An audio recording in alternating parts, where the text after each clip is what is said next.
few seconds, but cracks soon began to form. Crack! The energy web shattered, fragments of light scattering like shards of amethyst before vanishing into nothingness. Bam! With a single kick, Robin's right leg smashed through the weakened barrier and the door exploded inward. He stormed in with lightning speed, scanning the room, golden eyes darting from corner to corner until they froze upon the figure he sought. Morgana!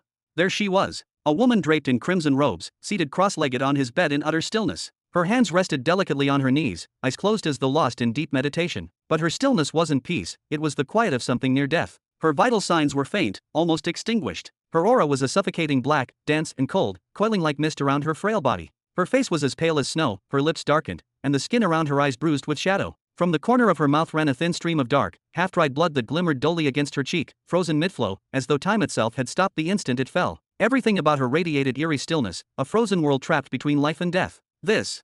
Jabba hurried after his master, climbing through the broken doorway. His eyes began to glow faintly with a green hue as he examined the scene. There's a layer of purple energy around her, isn't there? Yes. Robin's golden eyes flared faintly as he stepped closer, each movement deliberate. It's similar to the spell that ensnared you, but weaker. Her life functions still run, but at an extremely slow pace.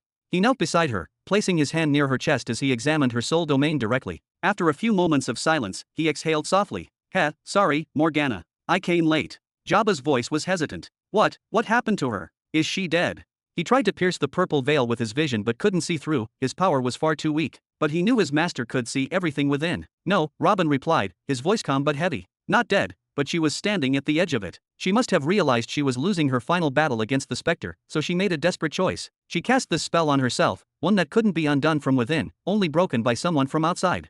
He paused, brushing a dark strand of hair away from her weary face. She placed her trust in me, hoping I'd return one day to save her.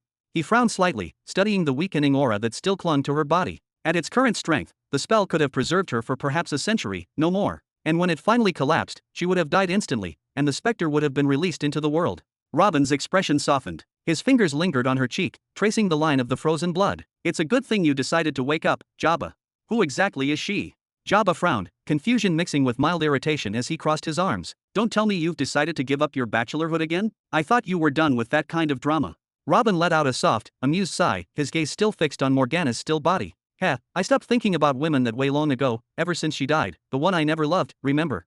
His voice carried a faint melancholy, buried beneath layers of calm detachment. As for this girl here, she once told me that I'd become intellectually castrated. Maybe she wasn't wrong. Maybe I truly did lose that part of myself somewhere along the way. How many times do I have to apologize for that? Jabba sighed. Robin chuckled under his breath, a faint gleam of warmth flashing across his face. Apology alone won't save you, my little friend. You'll have to endure a few centuries of it at the very least. He gave Jabba a sideways glance, then stretched his arms before letting the golden light fade from his irises. All right, Morgana, time to wake up. Bam! The heavy wooden door burst open with an ear-splitting crash that rattled the entire apartment. A deep, booming voice followed instantly. Who dares to invade Big Brother's apartment? A towering figure stumbled into the room, having slammed so hard against the wall that cracks spiderweb through the stone. He blinked rapidly, trying to refocus his vision before scanning the room like a maddened beast. When his gaze finally fell upon Robin, his ferocity melted into disbelief, then to sheer emotion. His eyes shimmered as tears began to well up. The Big Brother. Robin didn't flinch. He turned his head just enough to glance at the man before calmly returning to his work. Shad Dad. Good timing. You're here. Don't let anyone disturb me, no matter who they are.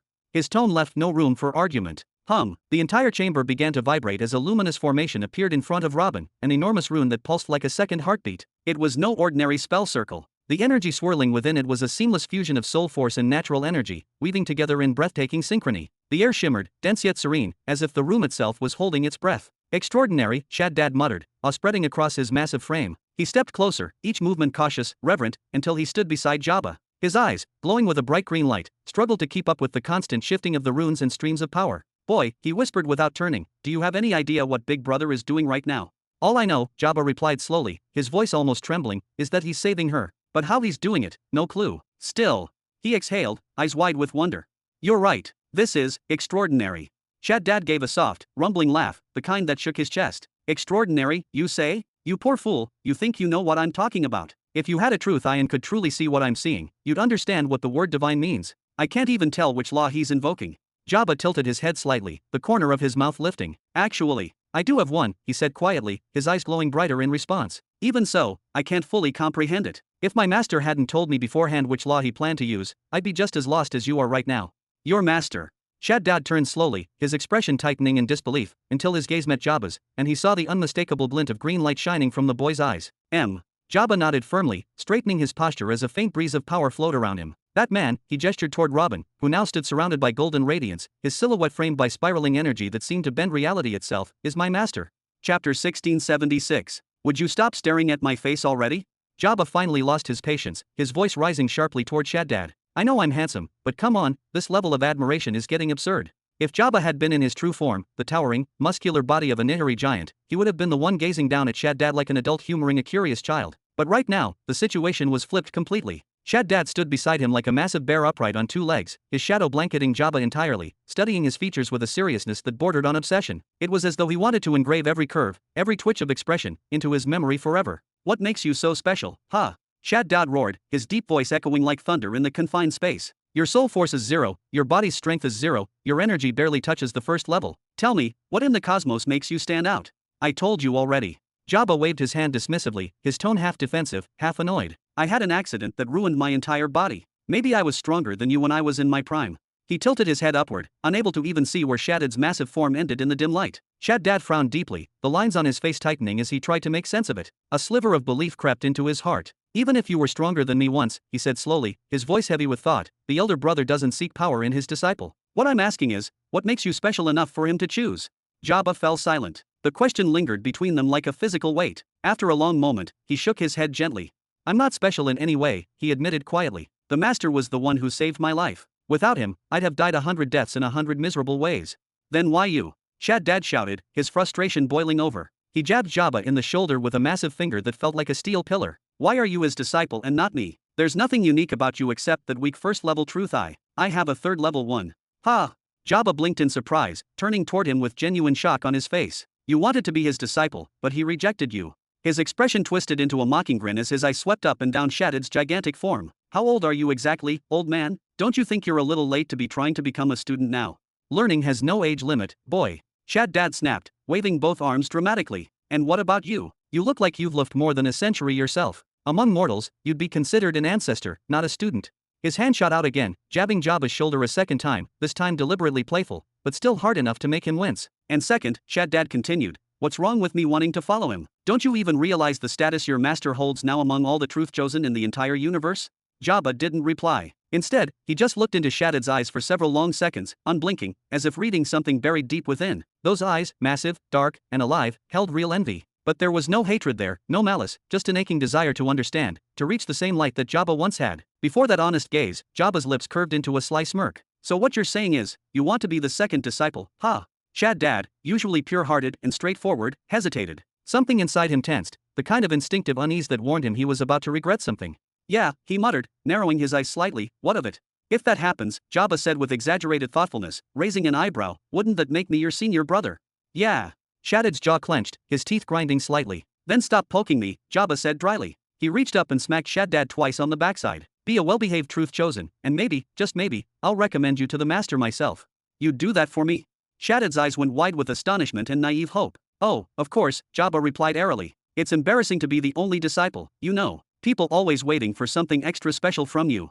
He waved a hand lazily, shifting the topic as if nothing had happened. By the way, what do you guys have around here to eat? Robin continued channeling both his soul force and natural energy without pause for nearly an hour. Every breath he exhaled carried shimmering threads of energy that intertwined before him, coalescing into a vast and intricate pattern. He wasn't merely drawing, it was more like sculpting the fabric of existence itself. The rune before him pulsed faintly with life, its countless layers woven from purple soul force and the master law of creation itself. Only when the preliminary design, a hollow mold that looked both ancient and divine, was complete did Robin finally open his eyes again. Golden light burst through the chamber, cascading like liquid sunlight. It rippled across the walls, then began to fold inward, wrapping itself around Robin's body until he was completely encased in radiance. Complex runes began to shimmer across his skin, forming, collapsing, and reforming in a mesmerizing sequence. Then came the deeper sound, as his condensed energy layers began to disintegrate, channeling through his right arm. His veins lit up like rivers of fire as pure power surged into the mold before him. The structure trembled under the weight of creation, its empty interior filling with dense, crushing energy. Within seconds, the blinding light dimmed. The golden aura around Robin and in his eyes faded, leaving behind only exhaustion and a fine sheen of sweat glistening on his body. He exhaled slowly, every muscle in his frame relaxing at once. The pattern, his masterpiece, was finally complete. Clap, clap, clap. Magnificent, truly magnificent as always, master. Robin's head turned sharply at the sound of applause echoing behind him. His expression hardened, and a flicker of surprise crossed his face. What exactly is going on here? At that moment, Jabba was seated comfortably on the floor, surrounded by a modest but appetizing feast. Plates of steaming food, bowls of glowing fruit, and golden cups filled with thick, honey-colored drink were scattered before him. His mouth and hands were smeared with traces of sauce, his sleeves stained, and his belly slightly puffed from overindulgence. Despite his messy appearance, he looked utterly content. Beside him, Shaddad stood with the posture of an attendant rather than a warrior, a surreal image given his massive bear-like build. He held a crystalline bottle, pouring the shimmering liquid into Jabba's cup with care before stepping back and clapping enthusiastically. Ahaha, this is nothing, truly nothing, Jabba said, waving his greasy hand dismissively. Little brother Shaddad was merely showing me some warm hospitality, since I've just arrived at the academy. A gesture of welcome, you see. Please, don't mind us. Continue what you were doing. Your little brother. Robin snapped his head toward Shaddad in disbelief. The ancient being, older than some civilizations, with a body like a living fortress, a creature who could destroy worlds, was now standing awkwardly beside a much smaller man, as if caught committing a crime. Well. Shaddad forced an awkward chuckle, his deep voice trembling with unease. He scratched the back of his neck and turned his gaze aside, pretending to admire the ceiling. Robin's expression darkened, suspicion flickering in his golden eyes. Suspicious, he murmured, his tone flat but sharp. I'll look into the two of you later. Then, without wasting another word, he turned back toward Morgana. For now, I have work to do. He extended his hand and began to push the radiant construct forward. The pattern, crafted specifically for Morgana, a masterpiece of precision and divine calculation, stretched outward like a living web of light. Layer upon layer of symbols unfolded, each glowing line humming with a unique resonance. The formation wrapped around her, sealing her gently yet completely, like a cocoon of creation itself. For 5 entire minutes, silence reigned. The air trembled faintly, charged with energy. Even Jabba stopped chewing halfway through a mouthful, watching with mild curiosity. Then, something changed. Morgana's body tensed. Her eyes snapped open, mouth parting as if to scream. Hi. From her eyes and lips burst a torrent of smoke, so dark it seemed to devour the light around it. It poured forth like liquid shadow, writhing violently. The sight was so horrifying that Jabba instantly froze, the piece of food still stuck in his cheek as he leapt to his feet. Even the fearless Shaddad took an instinctive step backward, his battle-hardened instincts screaming danger. That smoke wasn't merely ominous, it carried a presence that pressed against their souls, cold and hateful. Its aura was so heavy, so vile, that every hair on Shaddad's body stood on end. He was certain that if the thing within the smoke were to take a physical form, it could crush him with ease. And indeed, his fear took shape before his eyes. Gah!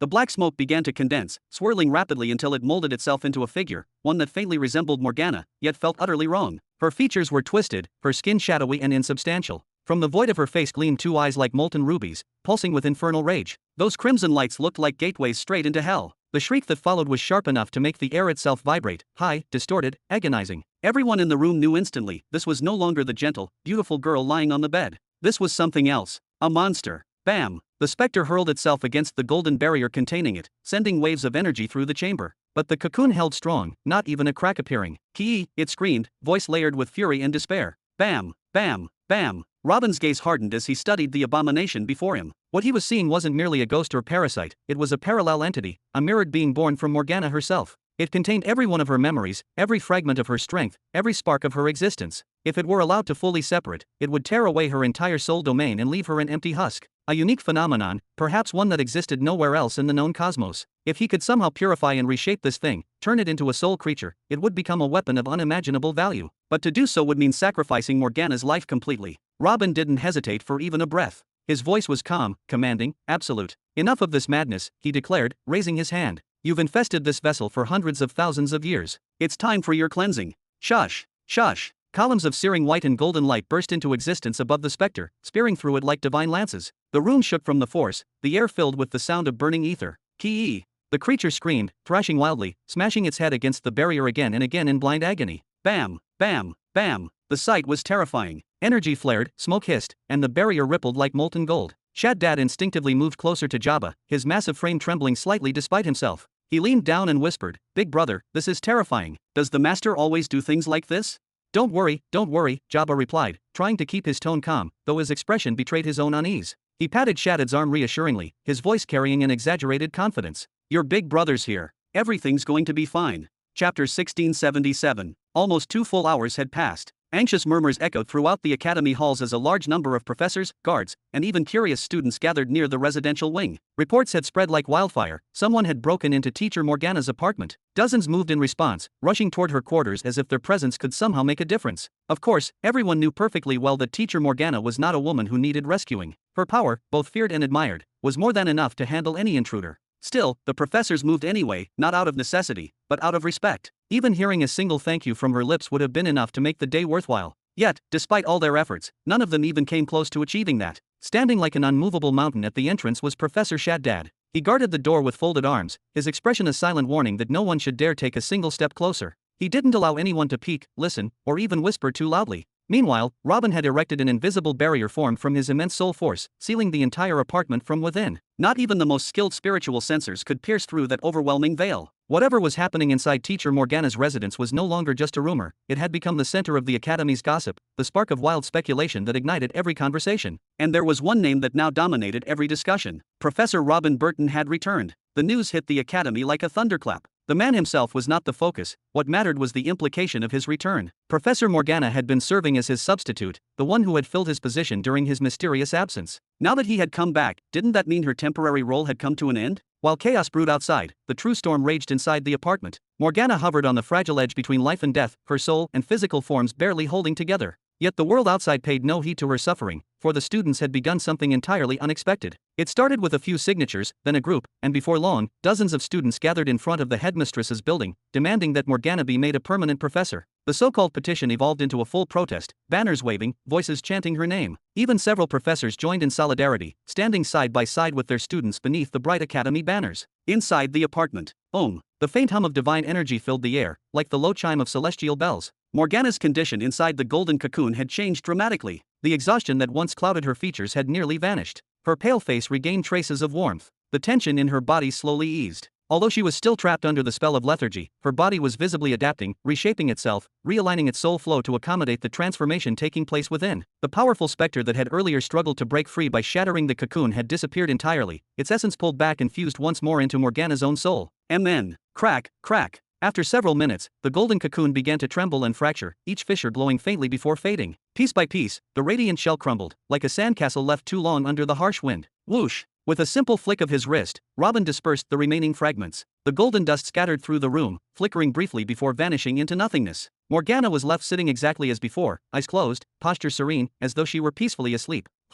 Robin leaned closer, brows slightly drawn together. The blackened lips still haven't faded after treatment? Could it be connected to her strand, or something deeper? He mused, placing his palm gently atop her head. Whatever the reason, what matters is that she survives.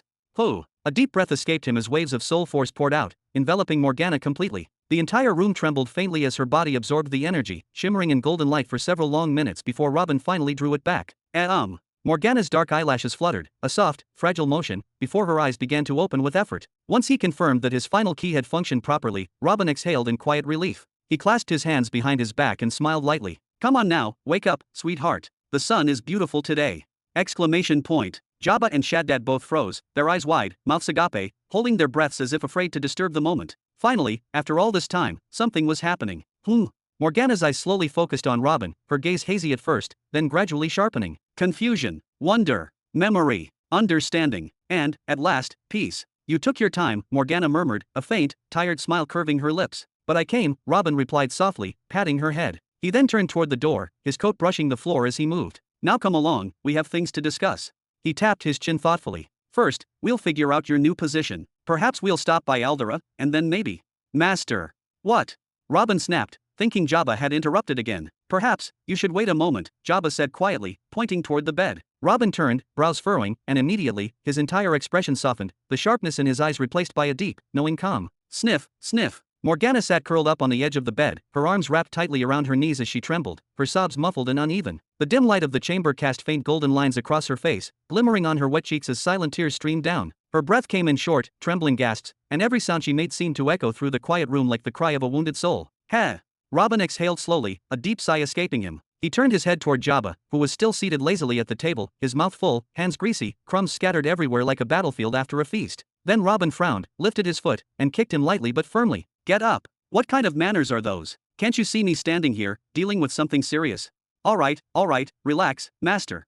Jabba groaned dramatically, rubbing his thigh as if struck by lightning. You could have just said something. Then, with a pout, he gave Shaddad a sharp nod toward the table. Both men immediately began moving with almost military precision, grabbing dishes, stacking plates, wiping the mess. Within moments, the table was spotless, and the leftovers were gone. They exchanged a silent glance before quietly leaving the room and closing the door behind them. Click! Robin stayed seated, resting his chin on his folded hands, his elbows pressed against the armrest. He could still faintly hear their muffled voices outside the door, Jabba's comedic tone mixed with Shaddad's deep rumble. They were gossiping again, joking about Robin's temper, recalling the many times their master had lost patience with them, how those moments usually ended with a strike, a glare, or a sharp insult. For a brief second, Robin's lips twitched. He almost stood up, intending to march outside and yell at them both for eavesdropping. But the thought faded. He didn't have the heart or energy for it now. His gaze softened as it returned to Morgana. There she was, fragile and silent, a storm of pain barely contained inside a mortal shell. And he had no idea what words could possibly reach her now. So he said nothing. That day, in the depths of the ancient cavern, when he first connected with her mind and saw the darkness swirling inside her, Robin realized she had less than 1,000 years before her entire being unraveled. Morgana herself believed it was even less, but neither of them knew exactly when it would happen. She had been left alone in the academy for 140 long years, buried in silence, surrounded by curious eyes and hollow pity. Judging by the condition he found her in, frail, cold, and drifting toward oblivion, she must have suffered endlessly. Every breath must have been a struggle between life and despair. No one truly saw her. No one helped her. She had been a ghost haunting her own body. He imagined her nights, lying awake in her chamber, afraid to sleep, terrified that the next attack would come before dawn. And every morning, she must have opened her eyes, relieved to find that she was still alive, still clinging to the faint spark of existence. When she finally chose to seal herself away in that nexus state of slumber, she must have known, deep inside, that no one would come. She made that choice anyway. Because even if hope was nearly gone, even if the darkness had already swallowed her from within, she still refused to die. She clung to that thin, desperate thread of survival like a drowning soul reaching for light beneath the waves. Maybe she hadn't yet realized that she was cured, but the moment she saw Robin standing before her, real, breathing, it was as if something inside her shattered. The centuries of loneliness, the silence, the fear, all came pouring out through her tears. Perhaps, since the day her family was taken from her, so very long ago, this was the first time she had truly felt that there was someone she could rely on. Someone she could wait for. Someone who would come back. All right, Morgana. Robin spoke softly now, rubbing the edge of his brow, an awkward smile playing on his lips. You don't have to stay alone anymore. He leaned forward slightly, his tone growing warmer. Starting today, you'll officially be one of my followers. You'll become part of something greater, a family that stretches across 3 empires. I'll introduce you to Zara, Emily, Victoria, and Elizabeth. They'll be your sisters from now on. And if you wish. He paused for a moment, his voice softening. I can even grant you the Burton name. You'll be one of us in every sense. Heh, hee. Morgana let out a small laugh through her tears, trying to wipe them away with trembling hands. I must look so pitiful right now. I'm sorry for showing you this side of me. Her eyes, red from crying, lifted toward Robin, and a faint smile curved her lips, fragile but real. So, you really came back. And you've come back too. I didn't just open the seal you made on yourself, you know. Robin said gently, pointing at her with a smile that carried both pride and relief. Now, please, check your soul domain. Let's see what's changed, shall we? Chapter 1678. Morgana kept her eyes closed, perfectly still for several long seconds. Her chest rose faintly with each shallow breath, but even that soon slowed until it seemed as though her heart had stopped altogether. The air around her grew eerily calm, so still that even the light itself seemed hesitant to touch her. Finally, is this possible? Morgana's eyes snapped open, their glow trembling as if reflecting disbelief itself. She tilted her head slightly, gazing straight at Robin with a stunned expression that mixed awe and fear. I'm fully healed? Just like that. Robin's lips curved into a calm, amused grin. What do you think? He said, laughter hidden beneath his tone. It's your soul domain, not mine. You should know it better than anyone. Morgana blinked rapidly, her voice faltering as if she couldn't believe what she felt. I couldn't find a trace of corruption in it. The flow of my soul force, it was smooth, alive again. It felt natural, pure. The last time I remember it being this clean was when I still lived in my father's palace. Her gaze darted nervously from side to side, searching for any anomaly. Wait, how did you even unlock the dormant spell? I poured all my expertise, all my years of study and power into sealing that curse. Robin tilted his head slightly, eyes gleaming with quiet amusement. I solved the unsolvable, Morgana. Yet now you're surprised that I can open a mere spell. He laughed softly, his voice echoing through the stillness. Naturally, I have my own ways. But Morgana's expression only grew more troubled. She looked up again, brow furrowed in wary confusion. No, there's something wrong here. What is it? You found a temporary fix, didn't you? Her words came quicker, sharper. How many of these sessions will I have to endure each year? How much of my lifespan will it take away? Be honest with me. None of that, Robin said, shaking his head slowly, his tone turning uncharacteristically firm. I used one of the purest and most powerful laws in existence to restore you. It is not the work of tricks or borrowed power. If even that carried a cost, then every other law in the universe should be discarded and forgotten. His gaze softened slightly as he added, I told you that day that I could fix you, and now, I have. Morgana stared at him for what felt like an eternity, eyes filled with disbelief and fragile hope. Are you saying that I won't die? That I won't turn into a specter?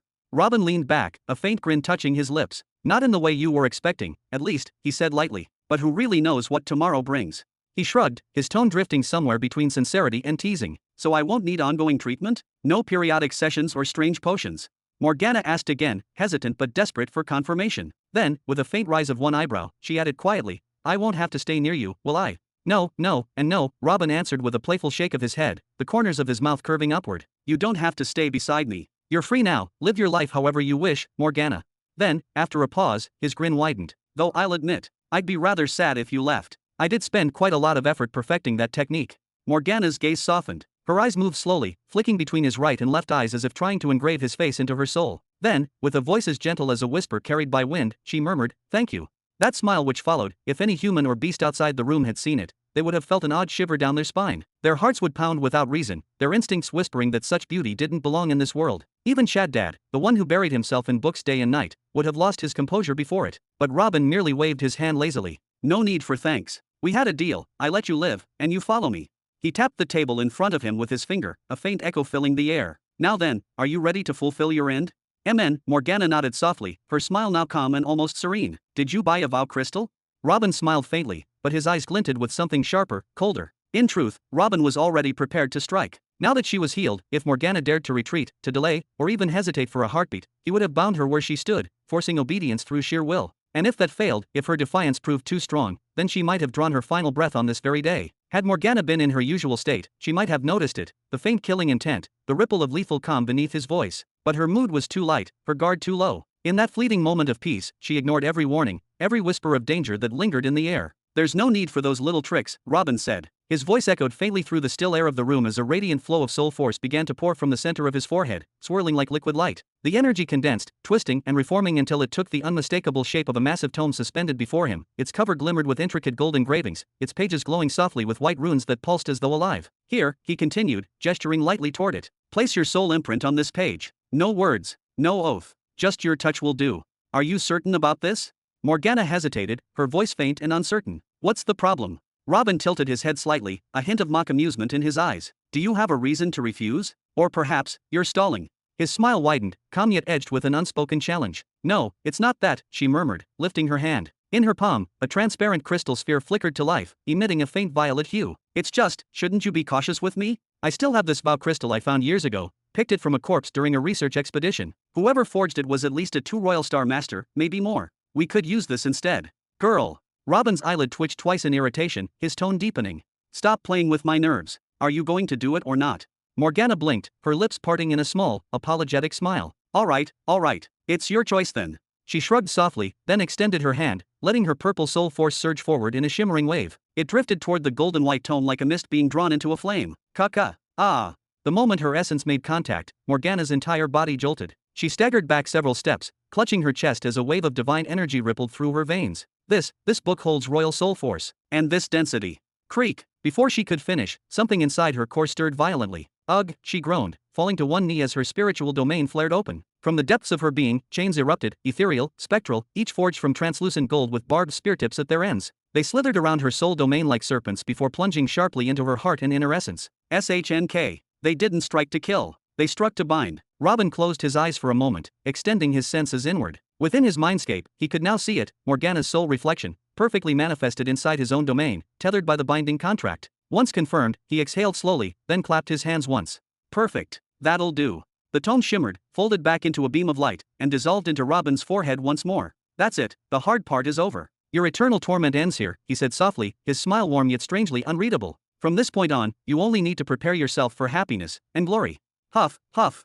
Morgana's breath trembled as she steadied herself, her skin glistening with cold sweat. Her hand pressed tightly over her chest where the chains had sunk moments ago. The lingering pressure of that divine energy was still coiling through her body like a dormant beast. The sheer power hidden behind Robin's calm demeanor was terrifying. Every revelation about him shattered whatever sense of normalcy she had left. Finally, she lowered her gaze and exhaled, the tension in her shoulders slowly fading. I don't know about glory, she whispered, her tone gentle, but I think I'd like to see that happiness you speak of. Then fasten your seatbelt, Robin said with a faint laugh, stepping closer, each footstep deliberate, steady, carrying the weight of someone used to commanding fate itself. What are you doing? Morgana took a half step back, instinctively wary, yet didn't move further as Robin raised a hand in a calm gesture. Shush. He stood directly before her, and with a flick of his wrist, a faint ripple spread from his space ring. From it emerged a necklace, a heavy chain of onyx black metal that shimmered faintly under the light. At its end hung a gem unlike any she had ever seen, half crimson, half jet black, as though it contained two opposing worlds eternally colliding. Its faint hum resonated like a heartbeat. The necklace wasn't merely beautiful, it was majestic. The aura it exuded wasn't decorative but alive, whispering ancient intent and solemn power. Without hesitation, Robin stepped closer, lifting the chain with both hands. Despite Morgana being slightly taller, he fastened it effortlessly around her neck. The clasp clicked shut with a faint metallic note, and a gentle warmth spread down her collarbone. Then, taking a step back, Robin folded his hands neatly behind his back, his eyes steady. Now, he said softly, with a trace of pride, my promise to you is complete. Thump. Chapter 1679. Thump. Morgana's frozen heart beat violently, each pulse echoing through her chest like a hammer against ice. The feeling was foreign to her. She stood there, paralyzed, unsure of what to say or even how to breathe. The world around her seemed to blur for a moment, as if her own senses could not decide whether to fight or surrender to the strange warmth rising inside her. My promise to you has now been fulfilled. Robin's voice sliced through the silence with a calm authority that carried weight far beyond the simple words. He clasped his hands behind his back and continued, his face composed and expressionless. You once said that your purpose in life was to continue liberating the Spectre farms, that it was the very reason you still draw breath. I agreed to help you with that. But if you intend to pursue this goal while being under my command, then you must rely on this necklace. He gestured subtly toward her chest. This black chain is no ordinary ornament. It holds the ability to absorb and preserve soul force. When your soul domain reaches its full capacity, I want you to channel part of that force into the necklace and continue absorbing as usual. Think of it as an extension of your soul. Keep it filled at all times, for an empty chain means a wasted opportunity. Then his tone deepened, becoming more instructive. Now, the black side of the pendant, that's where the true magic lies. It serves as a converter, a bridge between soul force and natural energy. In essence, it deceives the cosmic laws into believing that the power driving them is natural energy, not soul force. This illusion allows you, a powerful soul master, to manipulate the laws of nature directly through your own essence rather than struggling through the tedious training of the energy system from scratch. Impossible. Morgana gasped, her shock shattering her usual composure. She grabbed the necklace with trembling fingers, examining every curve, every rune etched into the metal. There's something like this in existence? This shouldn't be possible. Robin smiled faintly, a hint of exhaustion and pride in his eyes. I spent decades of my life, perfecting this concept, building it piece by piece, for your sake. It's not a mere artifact, it's a revolution. If this design were ever revealed at an intergalactic auction, the universe would spiral into chaos. Every soul master, every researcher, every empire that hungers for dominance would chase me to the edge of creation. Morgana remained speechless for a moment, her mind racing to process his words. If what he said was true, then the necklace was beyond any imaginable value. With this, her strength would not just increase, it would ascend to an entirely new realm. She drew in a sharp breath and asked quickly, then what about the red half of the pendant? Robin's lips curved faintly as he extended a finger toward the crimson side. That part holds engraved runes of the master law of creation, ancient symbols capable of responding to soul force through the converter built into your necklace. When activated, they grant you the power to alter your outer appearance, to manipulate even your aura. The transformation won't merely let you shift your age as you did before, it will allow you to assume any form your imagination can construct. Your beauty, your presence, your identity, everything can be reshaped at will. The master law of creation. Morgana's voice trembled as her eyes widened until the pupils nearly vanished. Robin, who already stood in her mind as a being of terrifying mystery, suddenly became something far beyond human. His brilliance was now almost divine, and just as dangerous. You are now my direct subordinate, Robin said quietly, a confident smile forming on his face. There's no longer any need for secrets between us. He turned away, his cloak brushing lightly against the floor as he began to walk off. With that necklace, you can change your form, your aura, and infiltrate any Spectre farm you wish. Strike them as you please, then return to me in your true form to continue your duties.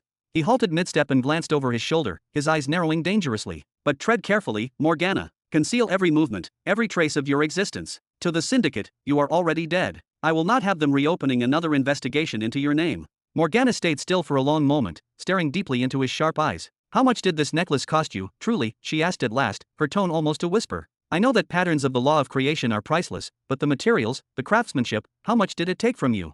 Robin gave a short, humorless laugh. More than you can possibly imagine, he said, glancing at the necklace as if recalling every sleepless night that went into forging it. Just the chain that stores the soul force, the raw materials alone cost nearly $1 billion in credits. And that doesn't even account for the rest of the components. Let's just say, it was an investment that could have built an empire. Morgana's eyes shimmered with an otherworldly hue, an eerie mix of admiration and gratitude. A faint, relaxed smile appeared on her lips. A moment ago, you said I should return to my true form after each Spectre farm liberation. She twirled slowly in a graceful circle, her voice soft but playful. Did you mean this form? She tilted her head slightly. Or the one I had back on the Spectre Valley planet? Choose whatever you like, Robin said with a faint shrug, his tone calm yet carrying that commanding ease that seemed to come naturally to him. Of course, you'll need to stay in this current form while we're still at the academy. I don't need people whispering nonsense. But after that, he tilted his head slightly, a faint, knowing smile crossing his face. You may return to your youthful form if you wish. I know you've missed it, after all, you've been trapped in that form for nearly 1,000,000 years.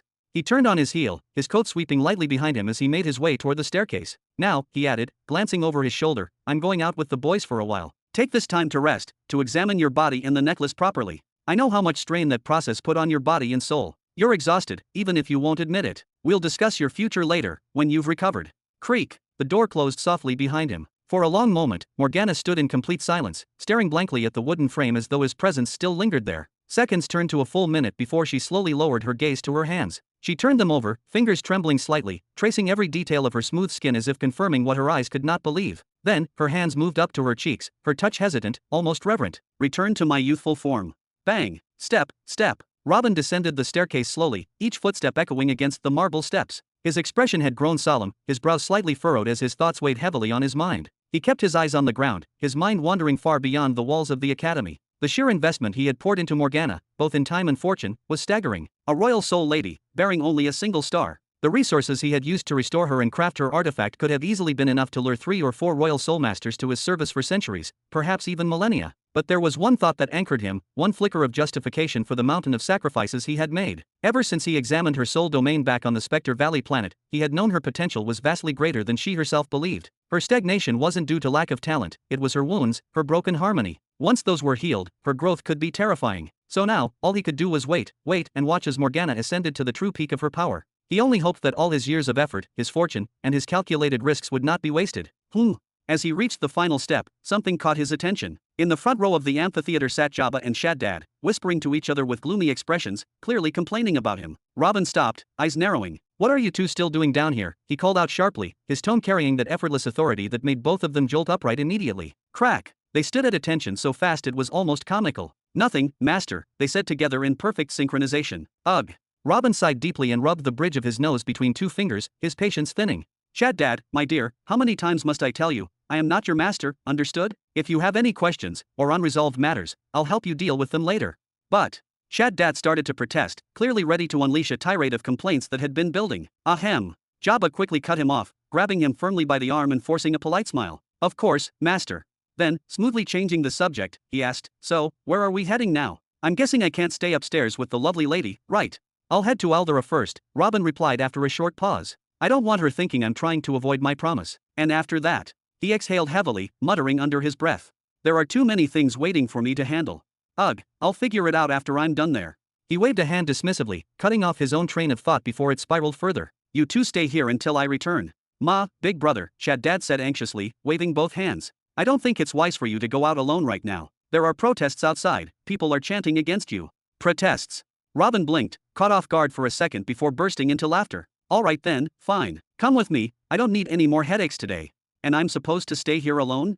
Jabba shouted, leaping down from the seats in a dramatic jump. No way. You're taking me too. Tisk, Robin muttered under his breath, shaking his head with a faint smirk. I swear this feels like a school field trip. He turned toward the massive doors at the end of the hall. Fine, both of you, come along. He pressed a hand to the door and pushed. Creak. And from the other side, a thunderous chant greeted them. Down, down, Robin Burton. Chapter 1680. Down with Robin Burton. Down with the tyrant. We don't want you in the academy. Leave, Robin. Leave, Robin. From the very gates of the academy building and across several adjoining streets, the protests were at their peak. Thousands of young men and women had gathered, their angry chants echoing through the campus. All of them were demanding the same thing, the expulsion of the hated professor, Robin Burton.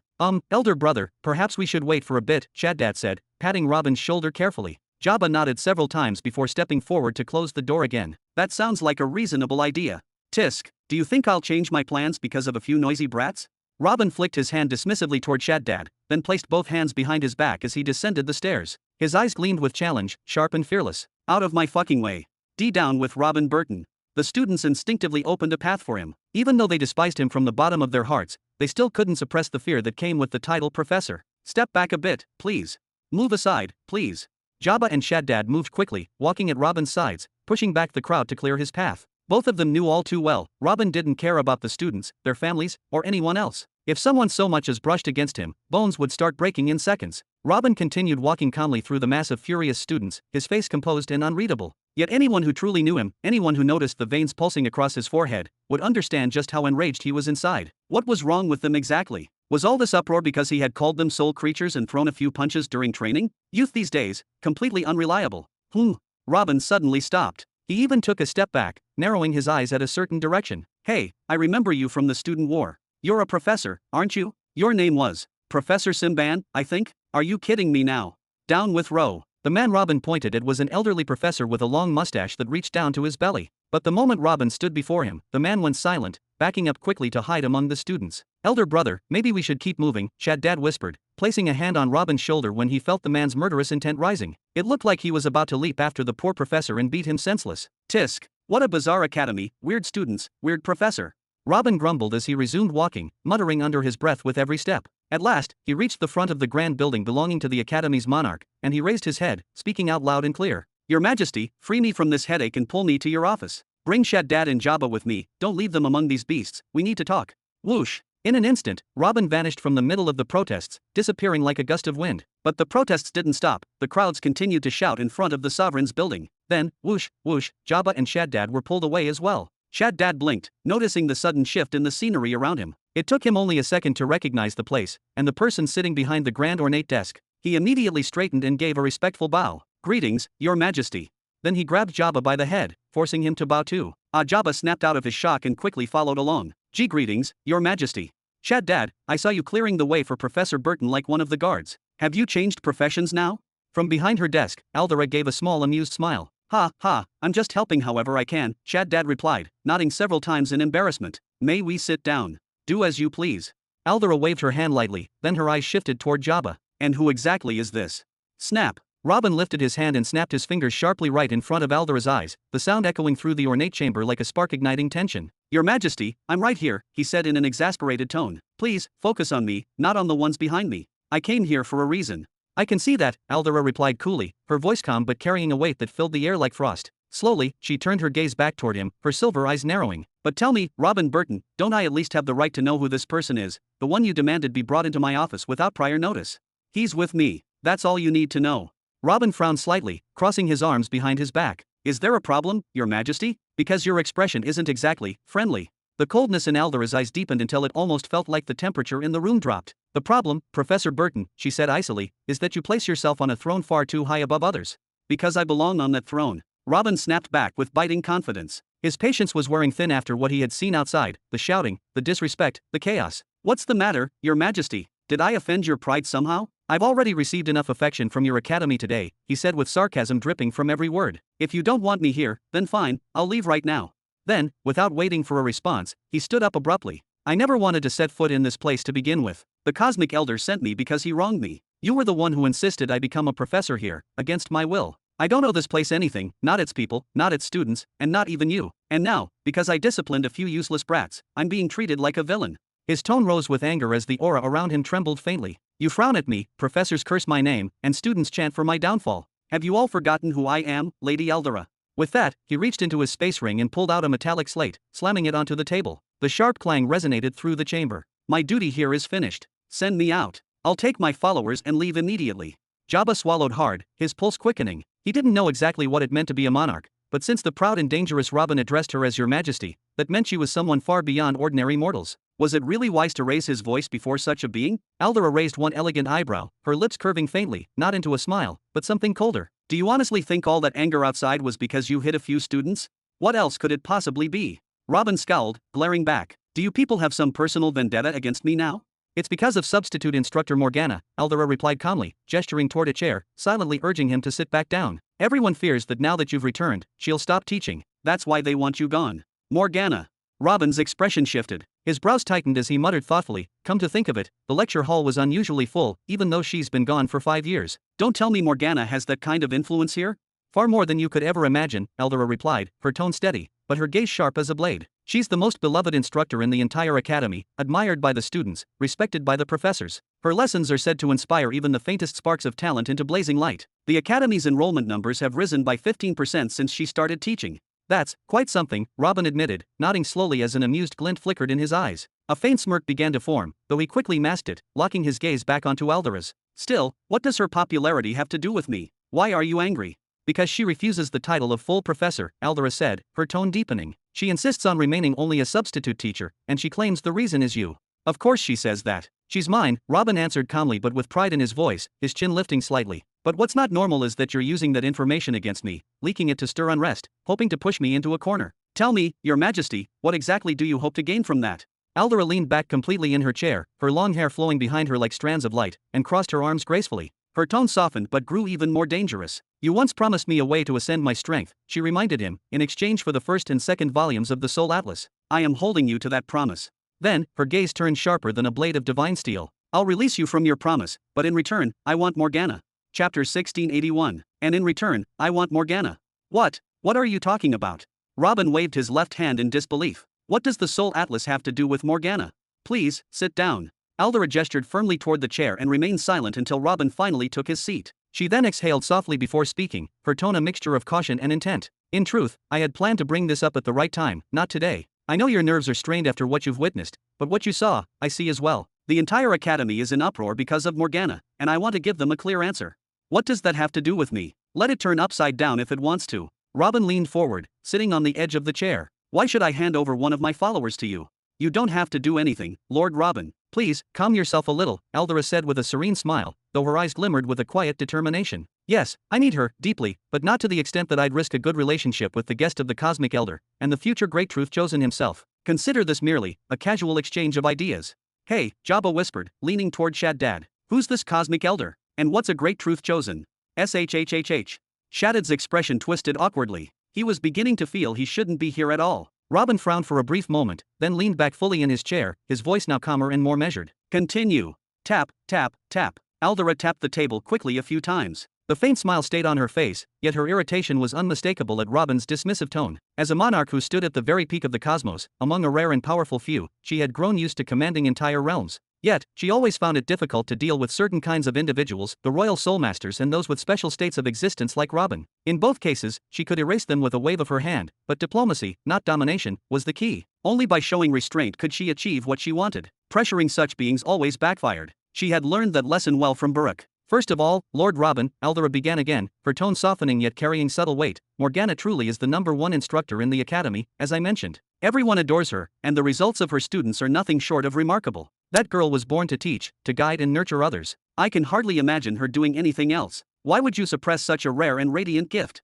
A flicker of satisfaction rose quietly within Robin, though his face stayed serious and composed. Morgana probably didn't care much for the act of teaching itself, she cared for the interaction, the attention, the bond she created with her students. Even so, these were undeniably good signs. For the first time, he began to imagine a proper position for her. If you agree to let her officially accept the title of professor, I'll personally assign her a fixed salary of 1 million pearls a year from the Academy's treasury, Aldera continued, a confident smile forming on her lips. And that's not counting any additional fees she might receive from her students, or the countless gifts that will surely come her way. Believe me, she's already the type who draws endless offerings. 100 million pearls per century, at least, not to mention the lecture fees and extravagant gifts, in total, that could easily reach 400 million pearls every 100 years. No other instructor had ever approached such figures. And as her master, her guardian, and her superior, all that wealth would naturally flow, directly or indirectly, into his own hands. Go on. Robin smiled faintly, showing no trace of being swayed by temptation. We both know we wouldn't be having this conversation if that were all there was to it.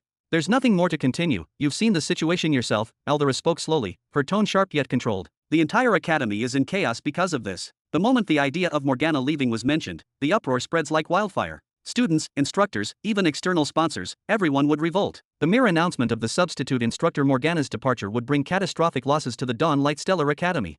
Her large, luminous eyes focused intensely on him, each word carrying the weight of leadership. If you wish, we can negotiate her fixed salary, or adjust her share from the students' tuition fees, or even expand her privileges as an honorary professor. I'm open to flexibility.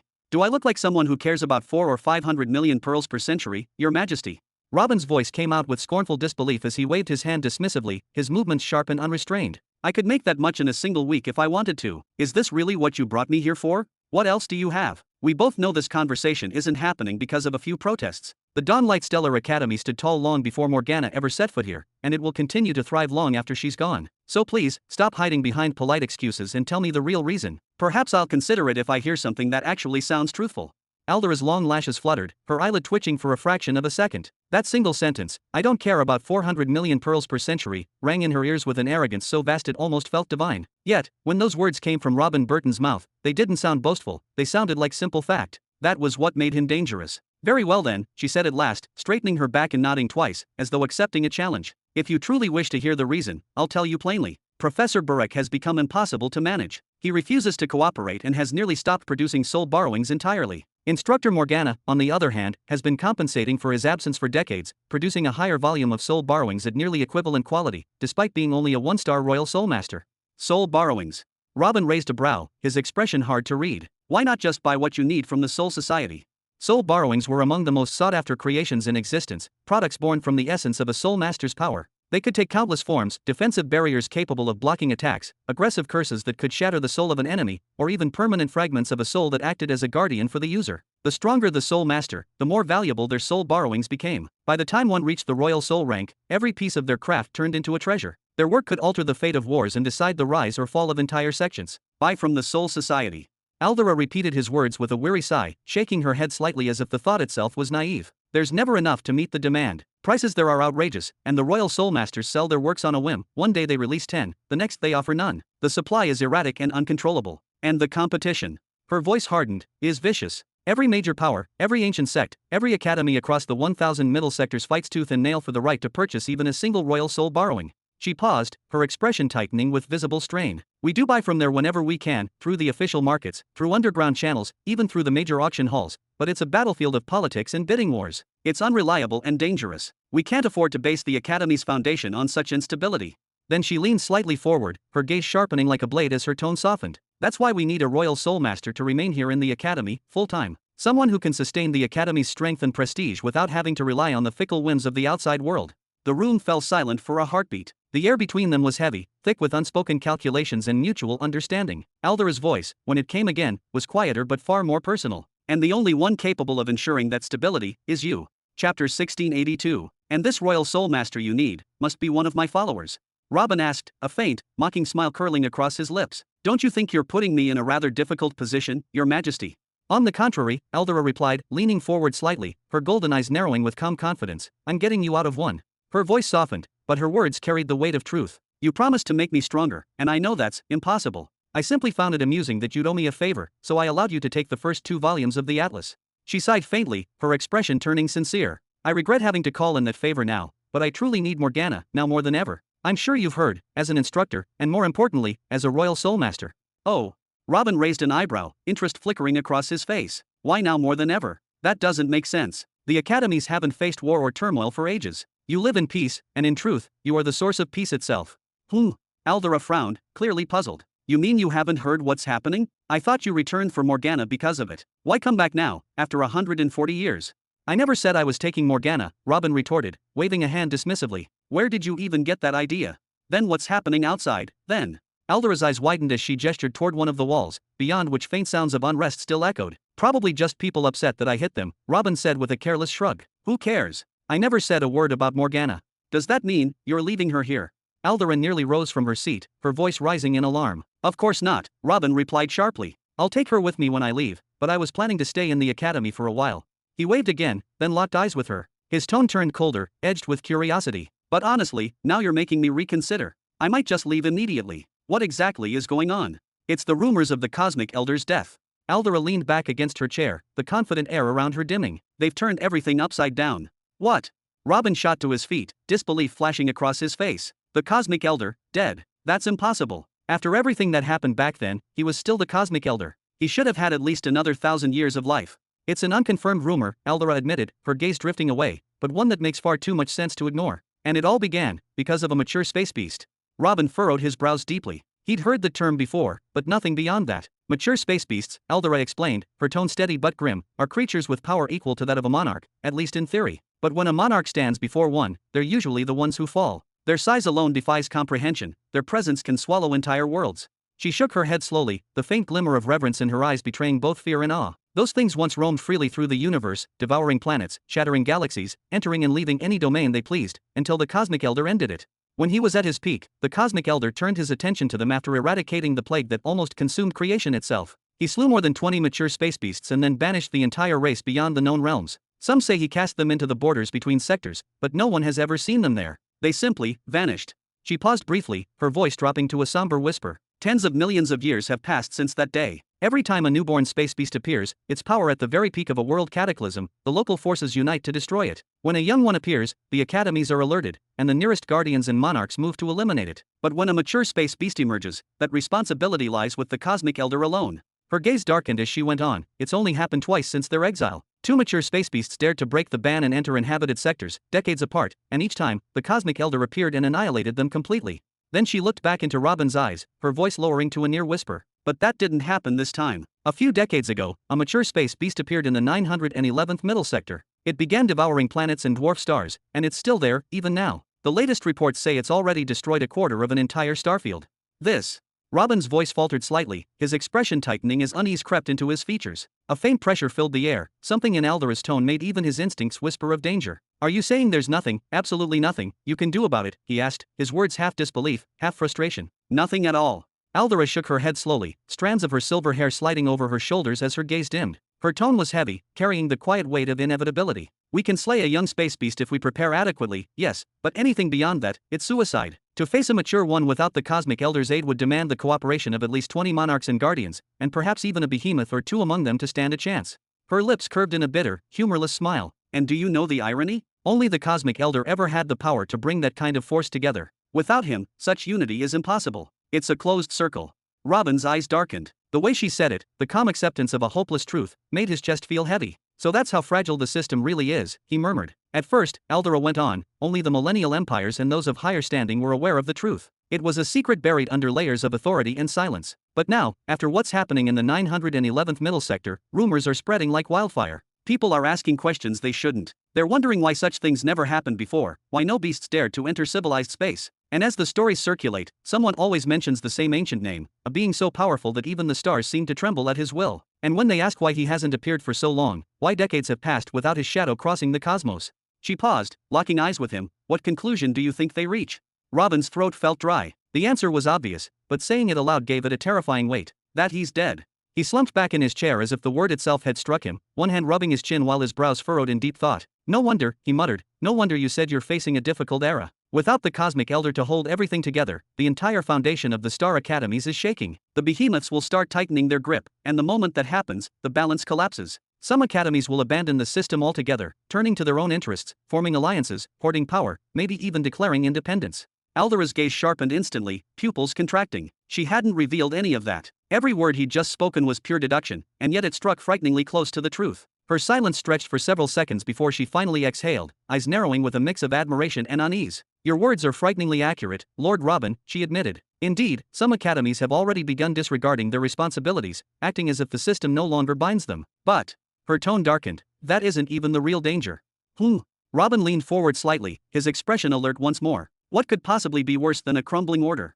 Aldera's fingers tightened around the armrest of her chair. The space beasts, she said at last, voice low and edged with restrained fury. They might appear as mindless destroyers, but they are aware. They think. They remember. Since their exile, they've tested our strength time and again, and this time is no exception. Her brows furrowed, a faint tremor running through her voice. That mature space beast entered our borders deliberately, almost suicidally, just to measure our response, to see whether the cosmos would strike it down, or let it roam free. And if nothing happens, if no divine power intervenes, then more of them will follow. The beasts will draw nearer, crossing from the outer void toward the 1,000 young sectors and the 1,000 middle sectors. They're probing our defenses, Lord Robin, waiting for a chance to reclaim the territories their ancestors once devoured. Robin forced a weak smile, though it quickly faltered. That sounds far-fetched, he said, trying to sound casual. Surely they wouldn't dare invade the inner sectors so recklessly, would they?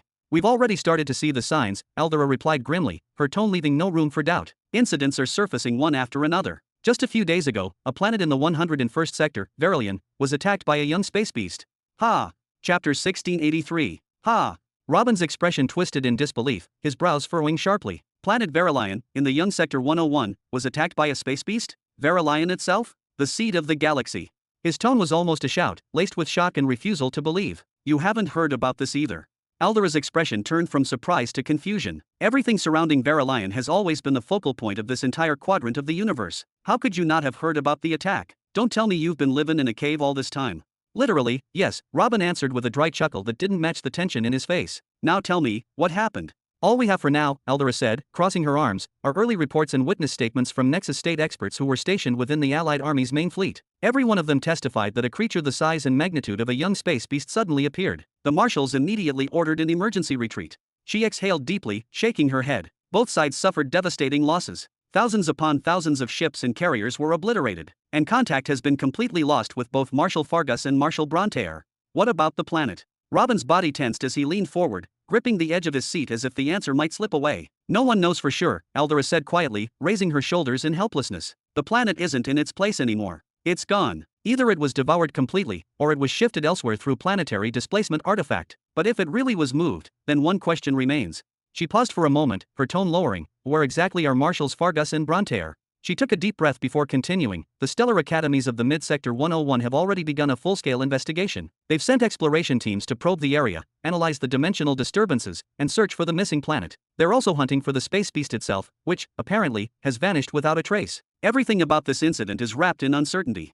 Robin nodded slowly, his expression darkening. That was expected. Even if Verilion had truly been moved using displacement gear, its inhabitants would never be able to reach the mid-sector to report their coordinates for months, perhaps even years. And the Allied army? They would need just as long to spin their political webs, to conceal their failures and manipulate the information, assuming, of course, that the planet had indeed been moved, and not simply devoured whole by that monstrous being. The only reason Eldera received this news within mere days was most likely because the Nexus state soldiers under the Allied banner had used some kind of emergency interlink technique to send distress signals across the stars. Even so, they themselves hadn't yet returned to the Middle Belt. No wonder the Shadow Swords hadn't sent him any report. Transmitting across sectors at that speed was impossible even for them. Robin's jaw clenched, his teeth grinding together in frustration. Even with the supposedly advanced interstellar communication network, he still couldn't transmit a simple message between two sectors. Pathetic. And worse still, of all the billions upon billions of planets scattered through the universe, Verilion, that specific planet, had to be the one attacked by a space beast? What kind of cursed misfortune was following Hedrick this time? The current working theory, Eldera resumed, is that the space beast was drawn to the planet's weakened fabric after centuries of endless wars.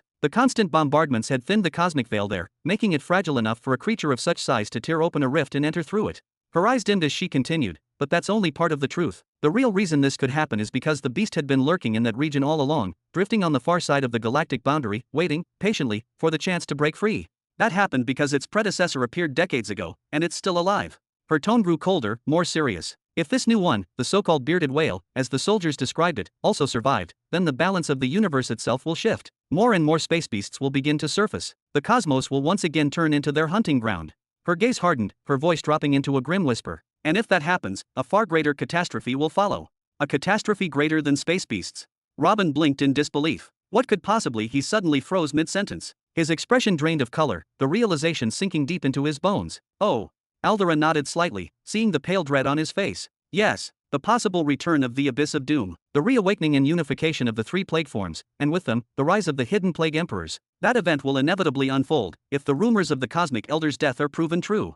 Damn it, damn it, damn it. Robin nearly crushed his own hands beneath his tightening grip, the tendons in his arms straining as fury and frustration surged through him like fire. He had only just begun to gain momentum, his influence spreading across multiple sectors, his army growing stronger, his research finally yielding results, and now, of all times, the universe decided to stab him in the back with this disaster? Was it written in the stars that he would never, ever know peace? Not even for a fleeting moment of reprieve? The appearance of a single space beast in the young Sector 101 was already enough to classify as a cosmic-level calamity. If even one of those creatures were to appear near Nehari, which is just one sector away, what then? What would happen if such a thing chose to feed there? Eldera had mentioned how they consume planets whole and swallow dwarf stars. Just how massive were they? And even if, by some impossible miracle, he survived this impending horror, he would still have to face something far worse, the possibility of the Abyss of Doom's return, that ancient calamity which had once torn through half the known universe. Robin's arms trembled as his head dropped, falling heavily into his palms. His shoulders shook, not from fear, but from the unbearable weight pressing on his mind. No wonder Aldera had been so harsh with him earlier, ready to push him to the edge the moment she heard he wanted to take Morgana away. Now that he thought about it, he could only commend her restraint. The fact that she hadn't attacked him outright or had him detained on the spot was nothing short of mercy. Weakening the Academy's strength at a time like this could easily be considered a betrayal of the highest order.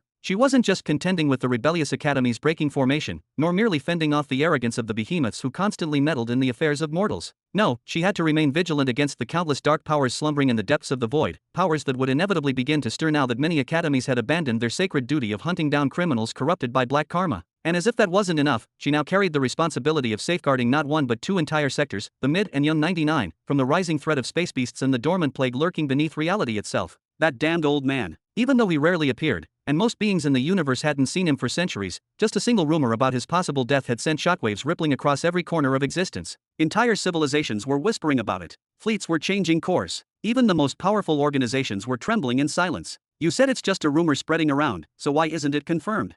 Robin asked finally, his voice muffled as his head remained buried between his hands. Sure, the public spreads lies all the time, but you, the heads of the academies, you've got ways to reach him directly, don't you? Didn't you personally go to that planet and take me from there? He's 99% likely still in the same place, wounded or not. If he's alive, he's probably still sitting on that miserable island, eating that disgusting sea fish he loves so much. And if he's dead, then his corpse should still be there, rotting on that cursed shore. Please, Aldera said sharply, frowning as a hint of irritation crossed her face, speak about him with a little more respect. She exhaled slowly, steadying her tone. Things don't work that way with the Cosmic Elder. You can't just visit him whenever you feel like it. His worlds are completely isolated from the rest of the cosmos, cut off by barriers of his own creation. No one can enter, or even spy on them, without his explicit permission. When I went there with you, it was only because he himself opened the gate and allowed it. That's the problem we're facing now. We've been using every emergency communication method available, every signal, every resonance, to try and contact him, to check if he's alive or to request an audience. But he's not responding, not even once. She paused for a moment, her expression darkening. Some academies have even started spreading false reports, claiming he's safe and alive, and that anyone spreading the death rumors will be punished.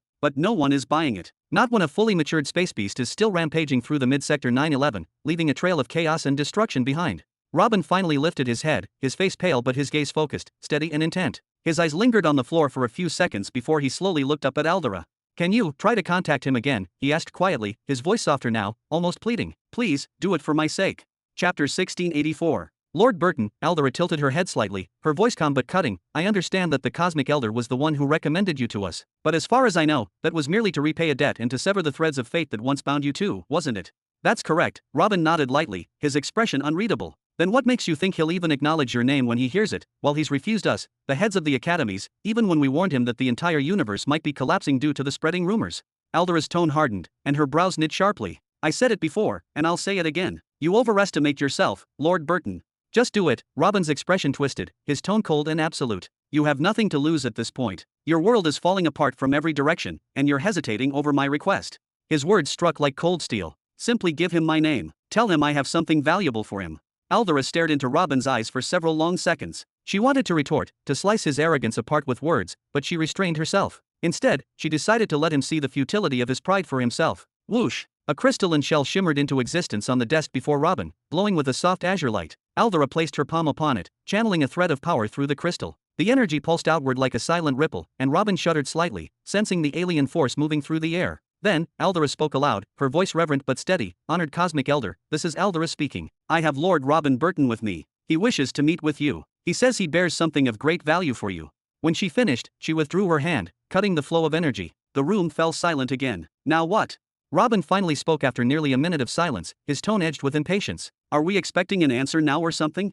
No, Aldera sighed softly. The Cosmic Elder doesn't usually reply directly. If he grants permission, or wishes to summon one of us, he simply opens a gate. It could happen instantly, or take minutes, days, even years. You know how it is. All of us have tried reaching him, yet none succeeded. Perhaps the signal hasn't reached him yet.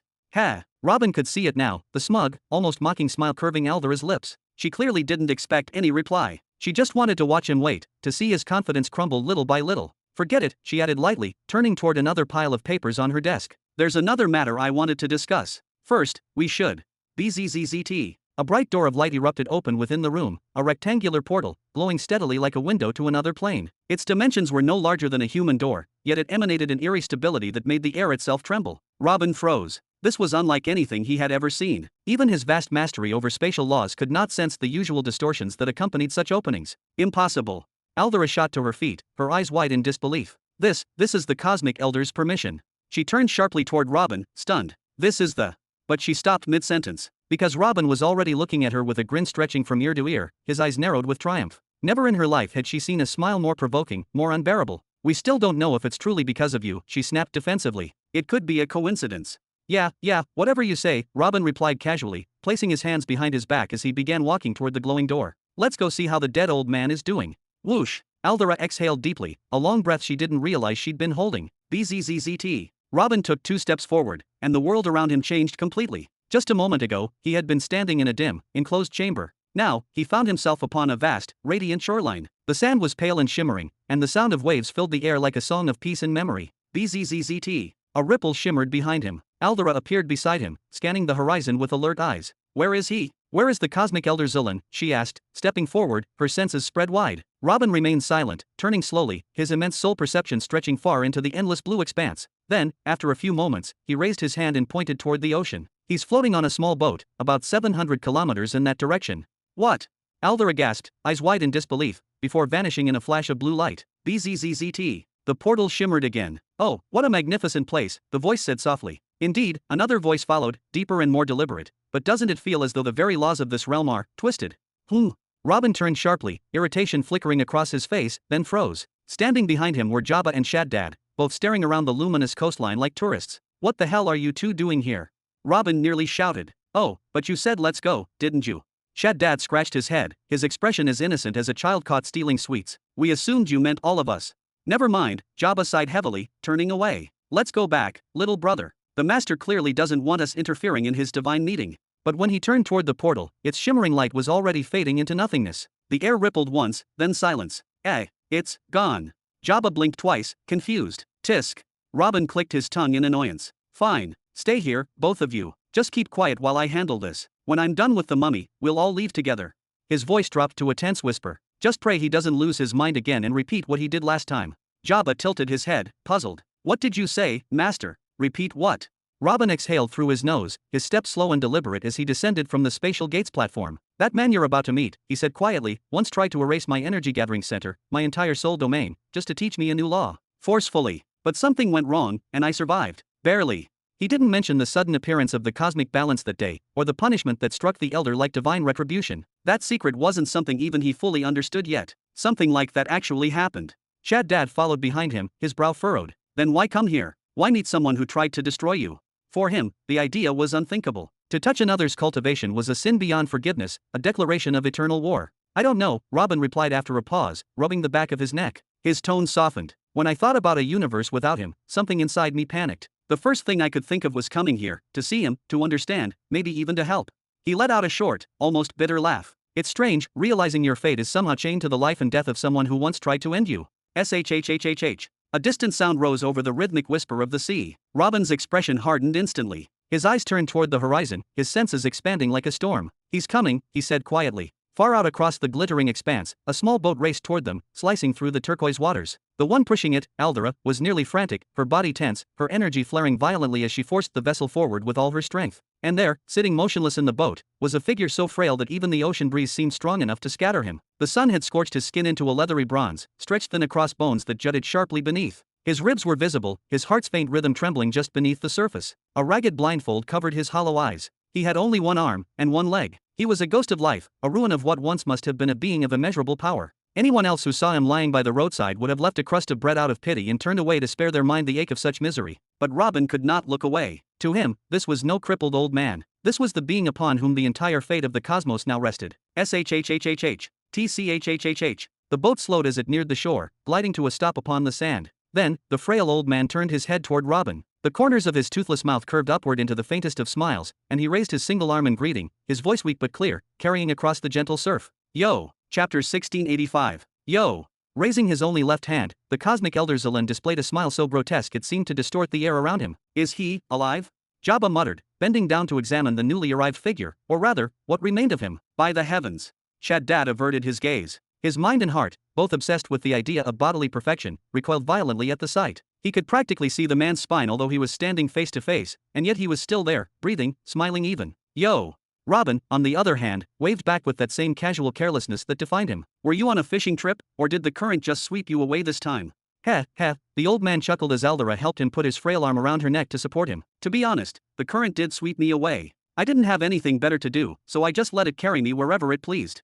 Aldera's heart nearly tore itself apart. The state of the cosmic elder was far worse than when she last visited this place. His life force had dropped drastically, so much that his aura barely shimmered anymore. When she had first rushed in the direction Robin pointed, only to find the old man lying half dead atop that small drifting boat, she almost screamed with joy. But the moment she examined him closely, that joy turned to dread. It felt as though finding him, or losing him, made no difference at all. Still, this was better than nothing. At least she could ask for his guidance, even if his body was failing, his wisdom might still burn bright. Meanwhile, Robin smiled faintly, his tone as teasing as ever. The world's falling apart out there, and here you are drifting on the sea like a fallen leaf in autumn, old man. Don't you think you're being a little lazy? Robin Burton. Aldera flinched as if stung by a scorpion, quickly straightening her back. Show some respect when addressing the cosmic elder. Robin ignored her completely, as if she was talking to empty air. I've got big dreams, old man. My ambitions can't just end because you decided to take a sudden vacation. You. Aldera took half a step forward, ready to strike him across the face and force him to kneel before the elder. But the old man gently patted her shoulder, stopping her in place. Then he let out a frail laugh. Ha, ha. I know of your dreams, Robin. I know your missions, you have so much. But me, I have very, very little. With Aldera's help, he began hopping slowly toward a nearby palm tree. And all of that, isn't it because of you, you little troublemaker? Aldera furrowed her brows, confusion flashing in her eyes. Because of him? What did Robin have to do with the elder's condition? Don't play with a serpent and then complain when it bites you. Robin shook his head with an amused smirk. I didn't even do anything. Your own law punished you, because you were about to waste a talent as magnificent as mine. The old man leaned his back gently against the palm trunk, his breath trembling. Ha! Don't remind me, Mr. Great Talent. Neither of us truly knows what happened that day, and to be honest, I'd rather not know. Aldera's eyes moved between the two men, utterly baffled. How were they speaking like old friends? The age difference between them was absurd. Robin's entire lifetime was nothing more than a blink to the cosmic elder. As I see it. Robin's golden eyes began to glow faintly, and a pulse of divine light rippled through the air as he examined the elder carefully. You still have roughly 1,000 years left, maybe a little less. That's still plenty, if you ask me. You could still appear before the world and make a difference, instead of fading away in silence. Aldera's owl-like eyes widened to their limits the moment she saw that golden radiance. It reminded her of an ancient legend, a legend that spoke of the candidates of that one being. Show myself to do what, exactly? I. Suddenly the old man fell silent mid-sentence, his mouth hanging open as if the words had been stolen from him. Aldera, and even Jabba and Shaddad, knitted their brows, bracing themselves for some tremendous declaration or a frightening revelation to follow. They waited, tense and expectant. But Robin simply took a couple of deliberate steps forward and snapped his fingers right beside the elder's ear. Wake up, nap time didn't come yet, he snapped, sharp and impatient. Oh, aha. The elder blinked as if roused from a fog, looking around slowly with a puzzled, half-dazed expression. What was I saying? Ah, right. There's nothing left in me to do anything anymore. Ugh. Aldera ground her teeth and turned her face away. Even she, a monarch used to holding composure, felt the strain press at her nerves. This scene was almost too much. What are you talking about? Robin's brow furrowed. Your energy core is intact, and your soul domain is still functioning, mostly. He lowered himself into a seat opposite the elder and studied him closely. You're a 6th-rank wielder of the master law of balance. With a single flick of your hand, you could erase that mature space beast from existence, wipe it out entirely.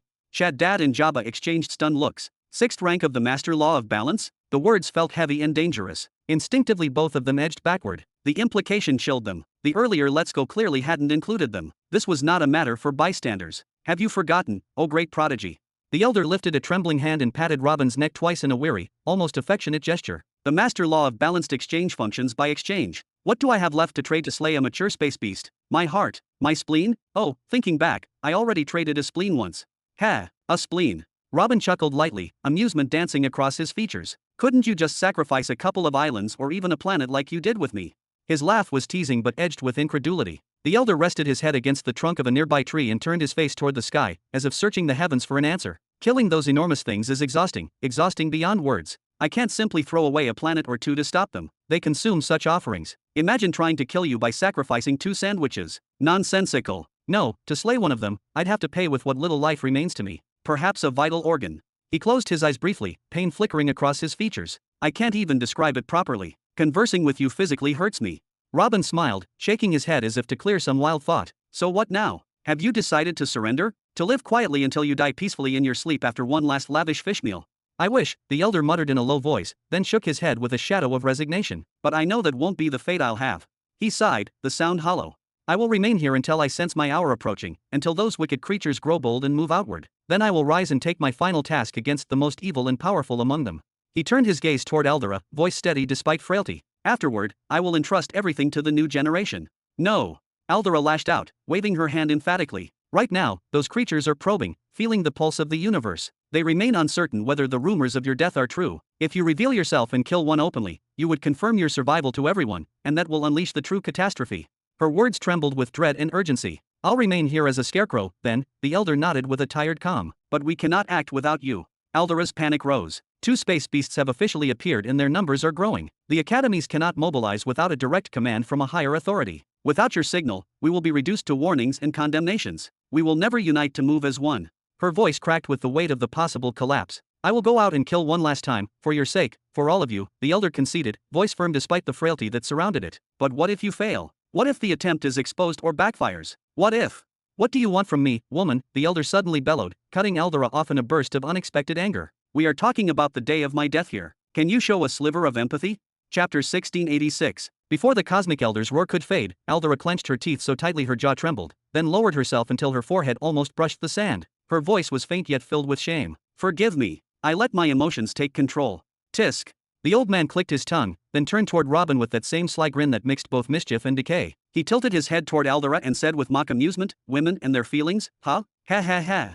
Robin couldn't help but smile faintly, even in front of that distasteful laugh. There was a bitter warmth in it, because this was the old man's way of coping. This ancient being, in his own mind, he was already gone. Every breath he took was borrowed time. These last few days, he hadn't truly lived, he had merely been waiting for the right moment to exhale his final breath and step quietly out of existence. When one lives for tens of millions of years, that existence itself becomes its own curse. It's not life anymore, it's eternity staring back at you with cold, indifferent eyes. How can someone like that accept death with peace? Especially a being like the Cosmic Elder, a man who carried the weight of entire realities upon his weary shoulders, and still wished to know what would come 2.2 million years from now. No, he hadn't accepted his fate. He might have claimed to, but deep down, every word hinting at his approaching end sliced through him like a blade. He wasn't resigned, he was merely performing resignation. What he truly wanted was to leave this world with dignity, not despair, to fall gracefully rather than rot in fear. By the way, the elder said suddenly, breaking the silence as his eyes gleamed faintly beneath his wrinkled brow, you said you brought something good for me, didn't you? What is it? When Robin noticed that flicker of fragile hope crossed the old man's face, like a dying ember refusing to fade, he gave him a soft, sympathetic smile. Take a guess. Oh. The elder turned his gaze aside, fingers stroking the bark of the palm beside him as he pondered. My troubles lie in the master laws themselves. The law of truth is too pitiful to do anything beyond watch and record, so we can set that one aside. And you surely didn't bring me a woman to keep me company in my final days and fill the house with children again. The elder leaned closer to Robin, whispering like a mischievous conspirator, because frankly, I'm long past that kind of glory. Heh. That leaves only one possibility, he went on, his cracked lips curving into that same ugly, knowing grin. One single thing you could do for me that I would truly consider good. And only you, of all people, are capable of doing it. Oh, and what might that be? Robin asked, his tone gentle but edged with curiosity. He already suspected what the elder was leading toward. This wasn't about power or objects, it was something deeper, something only a dying being would ask for. To meet him. The elder's voice softened as he extended his frail, trembling hand and placed it gently on Robin's shoulder. You wish to summon him, don't you? To let him see me, so that he might acknowledge what I've done for all creation, perhaps even offer me some form of gift. Eldera, Shaddad, and Jabba exchanged uneasy glances, their hearts tightening at the mention of him, the mysterious figure whom even the Cosmic Elder revered. Acknowledge you. Robin chuckled quietly, though there was a trace of sorrow in his laughter. While you keep interfering with the cosmic wars he's been weaving, you truly think that would earn you favor?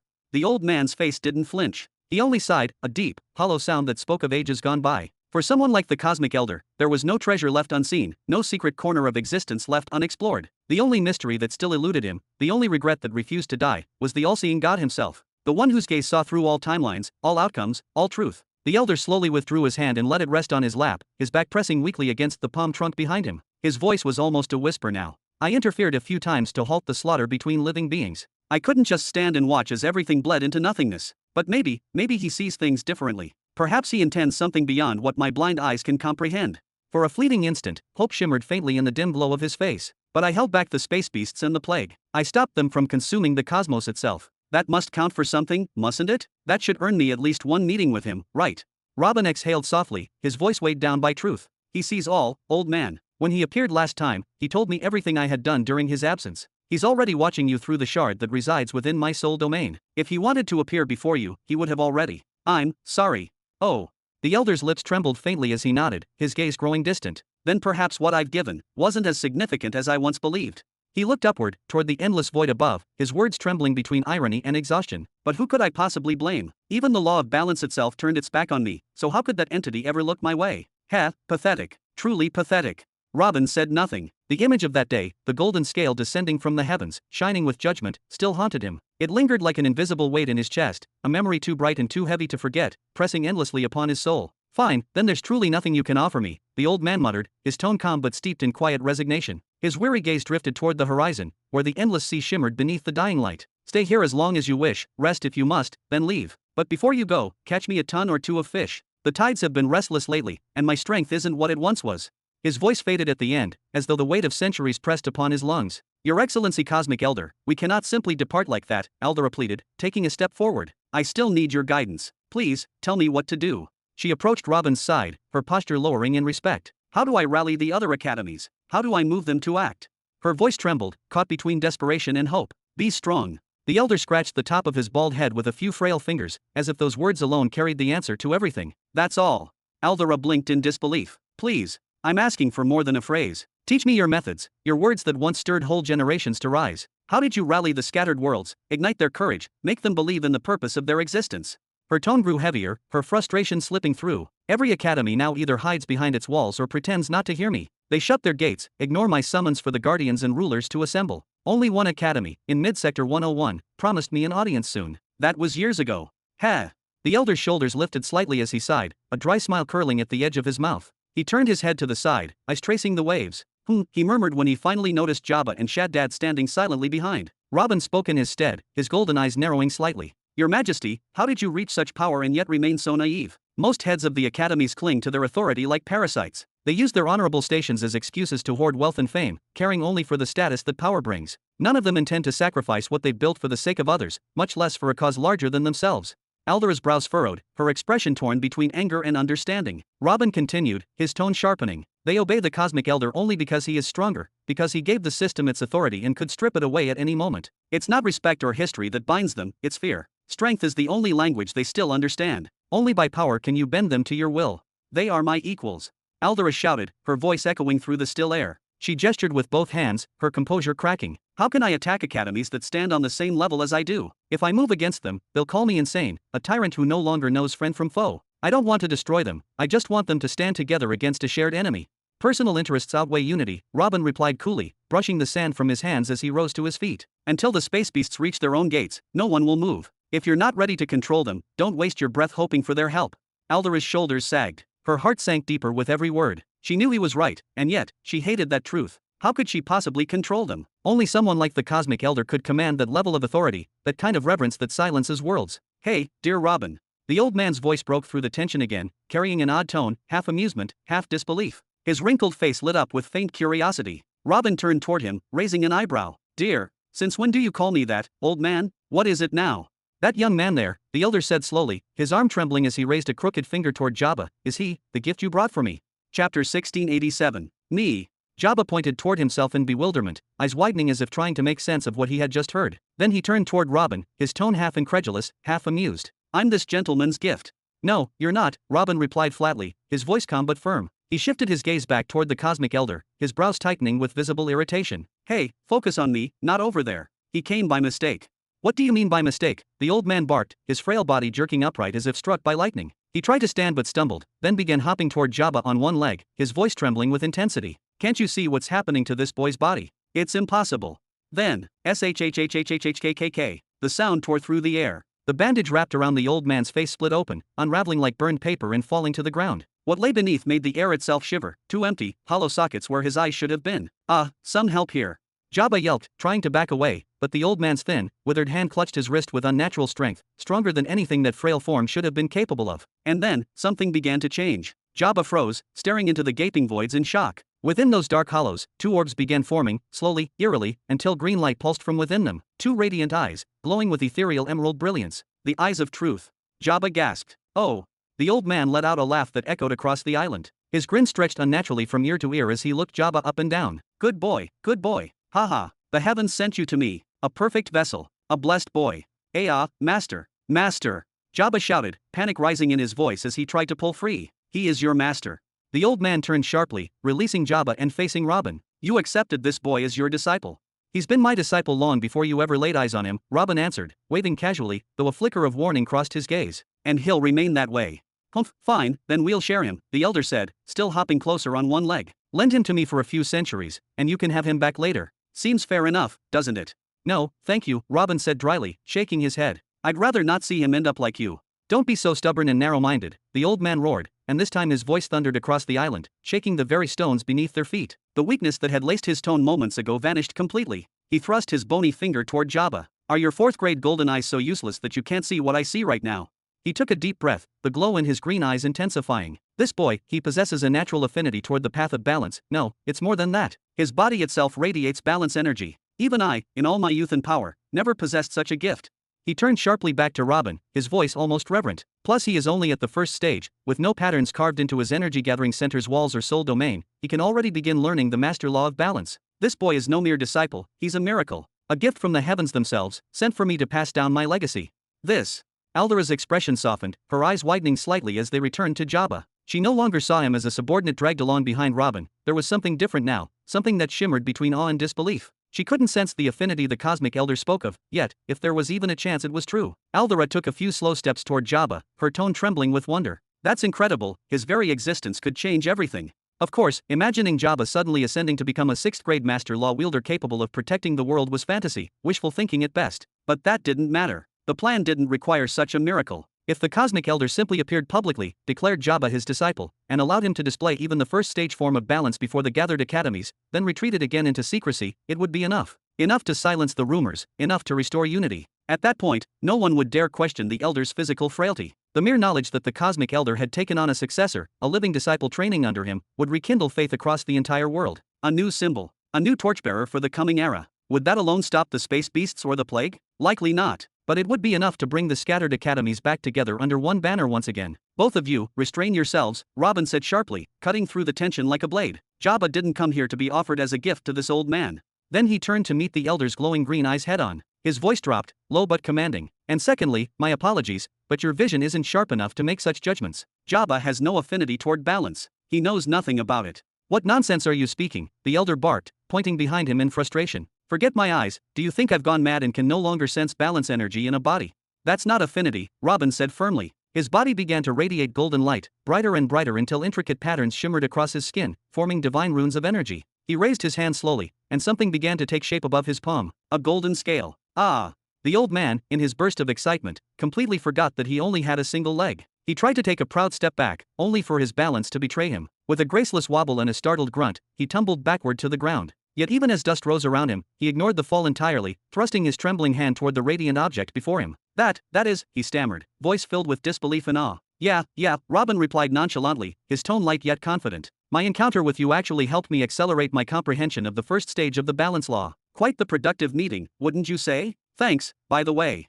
He smiled faintly, as if such a feat were nothing more than a trivial afterthought. Aldera's pupils dilated. Her breath hitched. For a split second, even she instinctively tried to step backward, but her body froze mid-motion as if chained by shock. Could it be? Robin, the same man who wielded the master law of truth, was also capable of using the master law of balance. Two master forces, two laws that stood at the peak of creation, being wielded by one single being? Her mind struggled to process it. Such a thing defied every cosmic rule she had ever studied. Shaddid's jaw hung open like a door unhinged, his expression glowing with childlike wonder. His eyes literally shimmered with stars, and if anyone looked closely, maybe even little hearts. The big bro, no, the great brother can use the master law of balance. Is there anything he can't do? He muttered in pure worship, completely oblivious to the gravity of what had just occurred. This. The old man whispered, eyes trembling as he continued to stare at the golden scale hovering before him. His frail voice cracked, caught between reverence and horror. This color, that aura, the resonance in the air, it's the same one. It's him. Robin didn't need to ask who he meant. He knew instantly. The elder was talking about that balance scale, the very one that had once robbed him of an arm, a leg, and nearly drained away the rest of his life force in its merciless demand for equilibrium. I hadn't discovered balance back then, Robin said quietly, his tone dropping to a reflective calm. I knew nothing of what happened, and I knew nothing of the color of my balance energy now. Perhaps this is something special for the candidates. I truly don't know. Then, with a slow exhale, the golden radiance that had engulfed his body began to fade. The shimmering runes dimmed one by one until only faint traces of light clung to his skin like the memory of a dying sun. I used fair exchange to save my disciple from death, he continued. That's likely the residual balance energy you're sensing, nothing more. The old man blinked, then let out a hoarse laugh that was half admiration, half despair. You even managed to replicate a battle technique like fair exchange after seeing me perform it a single time. His lips curved into a faint smile, but it was brittle, tinged with sadness rather than pride. What a waste, a monumental, beautiful waste. To him, Robin's talent was something that should have belonged to a lord of balance, someone destined to carry the perfect symmetry of the cosmos. Not a lord of truth, a path that seemed, to the elder, almost hollow and impractical compared to balance. Yet fate had already decided otherwise. That meant no matter how bright his potential, he would never progress beyond the first grade of balance. Not truly. Perhaps that, the old man thought, was the cruelest irony of all, the kind of cosmic joke only the universe itself would find amusing. The elder sighed deeply, the strength in his voice faltering once again. His glowing eyes dimmed slightly as he turned back toward Jabba, his tone weak yet resolute. Even if his affinity toward balance is false, he murmured, I can still work with it. His body is compatible, it will absorb my teachings faster than anyone else's. He'll be the solution you came here searching for. Lord Robin, Aldera finally spoke, this time her voice carrying a level of deference and earnestness it hadn't held before. Her gaze softened, almost pleading. Please, think of the cosmos, of its future. Leave your disciple here. You won't just be saving our worlds, you'll be giving him the chance to master a master law. Isn't that worth it? If compensation is what you need for the years he'll be away from you, the Academy will pay it in full. Name your price, 20 billion pearls? 50 billion, perhaps? Anything you desire. Ha!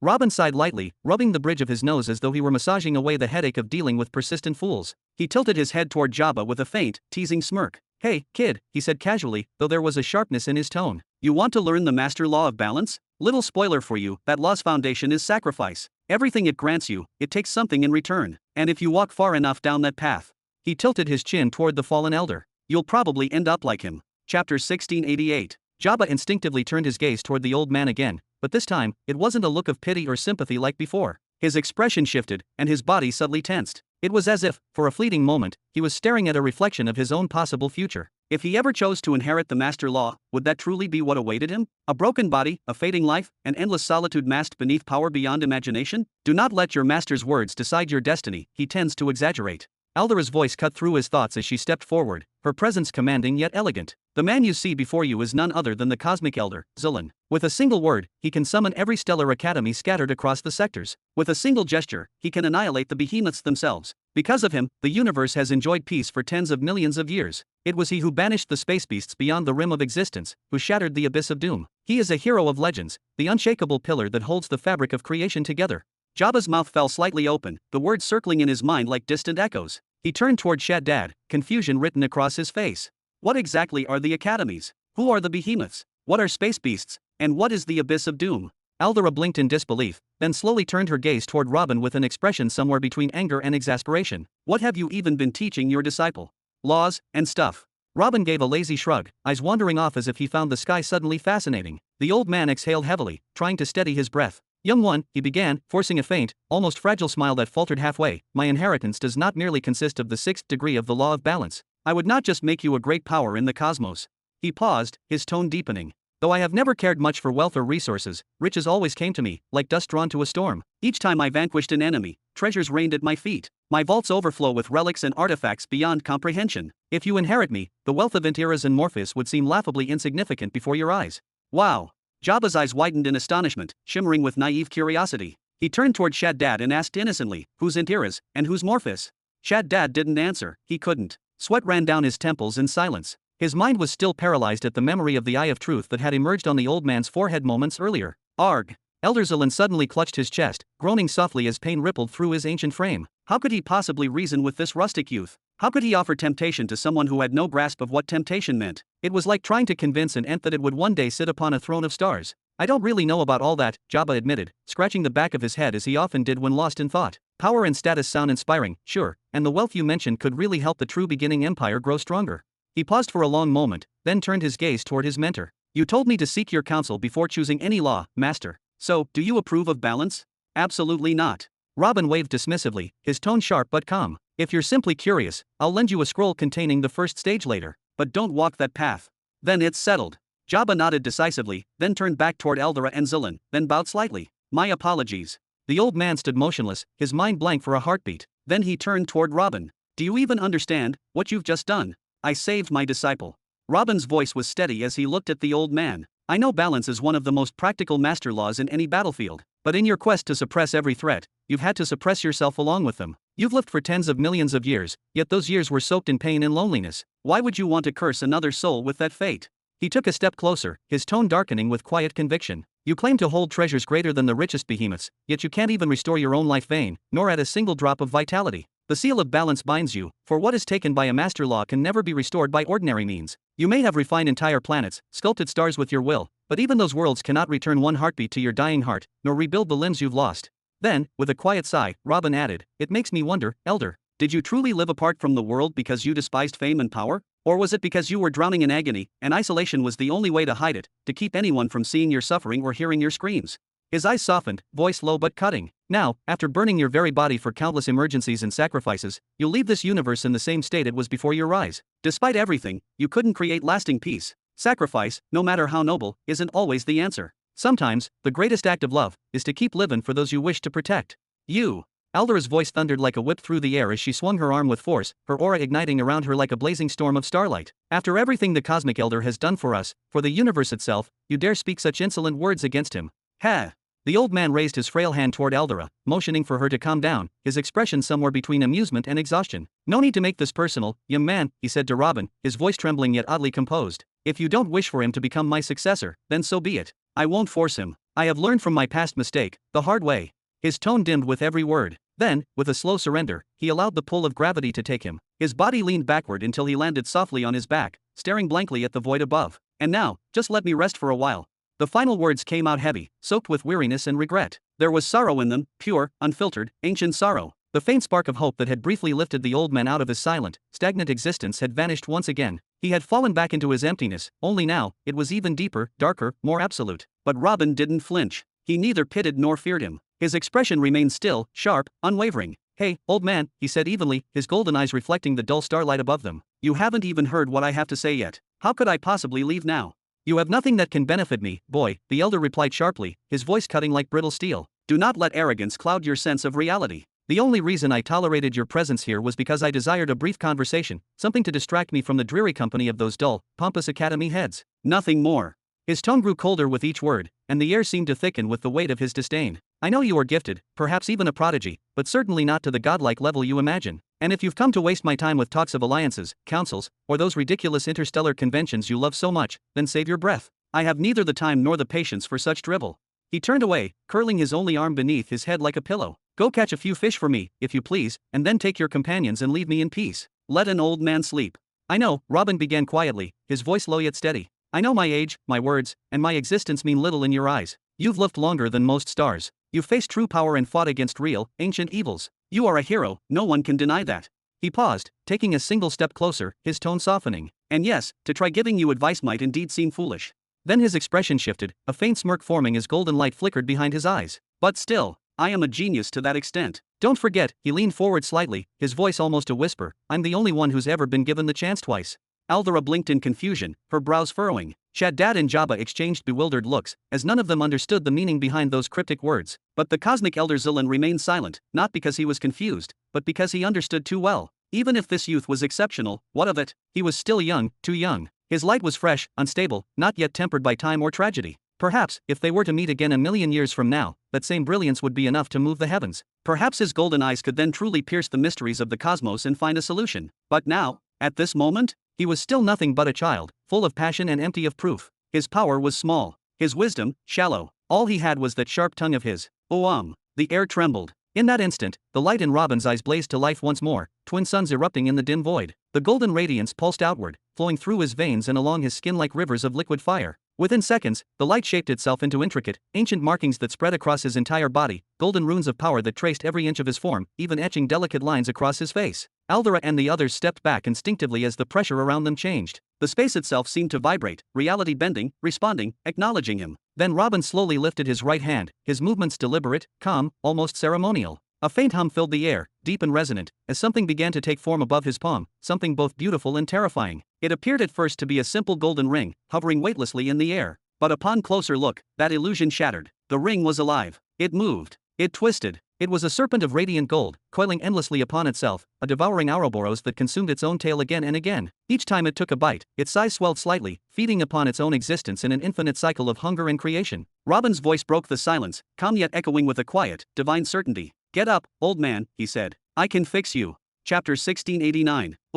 What is that? Jabba staggered forward, taking 2 slow, heavy steps. His emerald eyes glowed faintly, locked on the object hovering above Robin's open palm. The faint hum it produced seemed to resonate through the entire room, as though it was alive, breathing, pulsing. Jabba glanced over his shoulder at Shaddad with sudden urgency. "Do you see this? You have a third-stage truth eyes. Tell me, can you see what this is?" Shaddad didn't answer. Sweat streamed down his temples, rolling through the fur of his mane until it was drenched, soaked completely, as if he had been swimming in the ocean for hours. His breath grew shallow, his heart racing. What was this thing? His third-stage sight should have allowed him to perceive the layers of any existence, but no matter how he focused, the symbol was beyond comprehension. It wasn't simply powerful, it was absolute. The moment he looked deeper, his consciousness seemed to crumble before it. Compared to that symbol, he felt like a handful of dust, a mere flicker within the void. "I've seen this mark before," Aldera murmured, her voice low but resonant with recognition. She took slow steps toward Robin, her enormous, crystalline eyes sweeping carefully across the floating ring. "The Ouroboros, the serpent that devours its own tail. With every piece it consumes, it grows larger, and as it grows, it hungers more. A being that represents eternity, rebirth, and the unity of beginning and end, the endless cycle that defines existence itself." Her gaze hardened, her tone tightening. "I can feel a strange, boundless force inside that ring. But what exactly is it? The Cosmic Elder knows." Robin's lips curved slightly, and he tilted his head toward the old man. "Don't you?" "That's impossible," the Elder replied almost instantly, his tone trembling beneath forced steadiness. He swallowed audibly, once, twice, then again. "It's beyond reason, beyond all recorded theory. This shouldn't exist. It's unexplainable, unreal. Even the oldest of myths hold no mention of such a construct." Robin chuckled softly, the ring's faint glow dancing across his golden tattoos. "Even myths need a beginning, don't they? And if a legend like this one isn't born through me, then tell me, who else could possibly birth it?" He tossed the ring upward twice, catching it effortlessly, his grin widening with a spark of playfulness. "You've regained your sight, now look. Will you doubt your eyes, or will you doubt your own intuition?" Gulp. The Cosmic Elder's eyes darted between Robin and the ring. He stared at it for a long, suspended moment, then back into Robin's unwavering gaze, gulp, and then again toward the floating circle. What stage is that?" "Second," Robin replied, his smile calm yet carrying a quiet pride.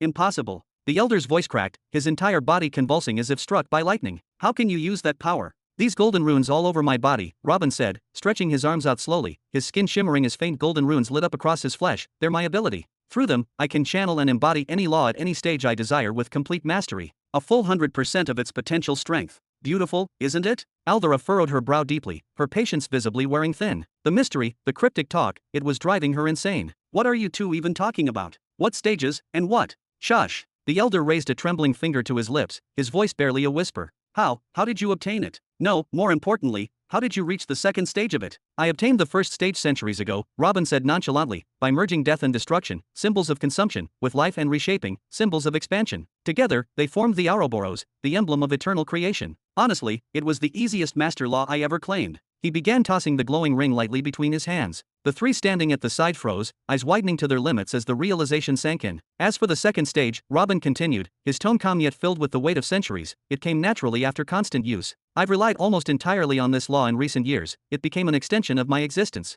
After decades of mastering its rhythm, its hunger, its pulse, reaching the second stage was simply a matter of time." "Decades?" The Cosmic Elder's voice echoed like thunder through the chamber. He staggered a step back, gripping his staff tightly. "You mean to tell me that a few mere decades were enough for you to advance an entire stage in a master law?" "Lord Robin," Aldera's voice wavered slightly as she pointed toward the gleaming ring that floated serenely above his hand, its golden radiance pulsing with power that made the air itself vibrate. "Is that what I think it is?" "The second stage of the master law of creation," Robin replied with a soft laugh, his tone half mocking, half proud. His golden aura shimmered around him like sunlight rippling on molten metal. I know, it's a little shameful, isn't it? I haven't reached the third stage yet. I guess even I have limits." "You," Aldera whispered, her voice trembling. Her knees weakened. She nearly lost her balance as the sheer weight of realization sank in. He, master is truly unbelievable." Jabba broke the silence with a nervous, high-pitched laugh. Though he didn't yet understand the full significance of master laws within the middle belt, the stunned faces of everyone around him said enough. "Puff. Ha!" Jabba turned around and gasped. Shaddad lay sprawled flat on his back, foam and pale essence spilling from his mouth.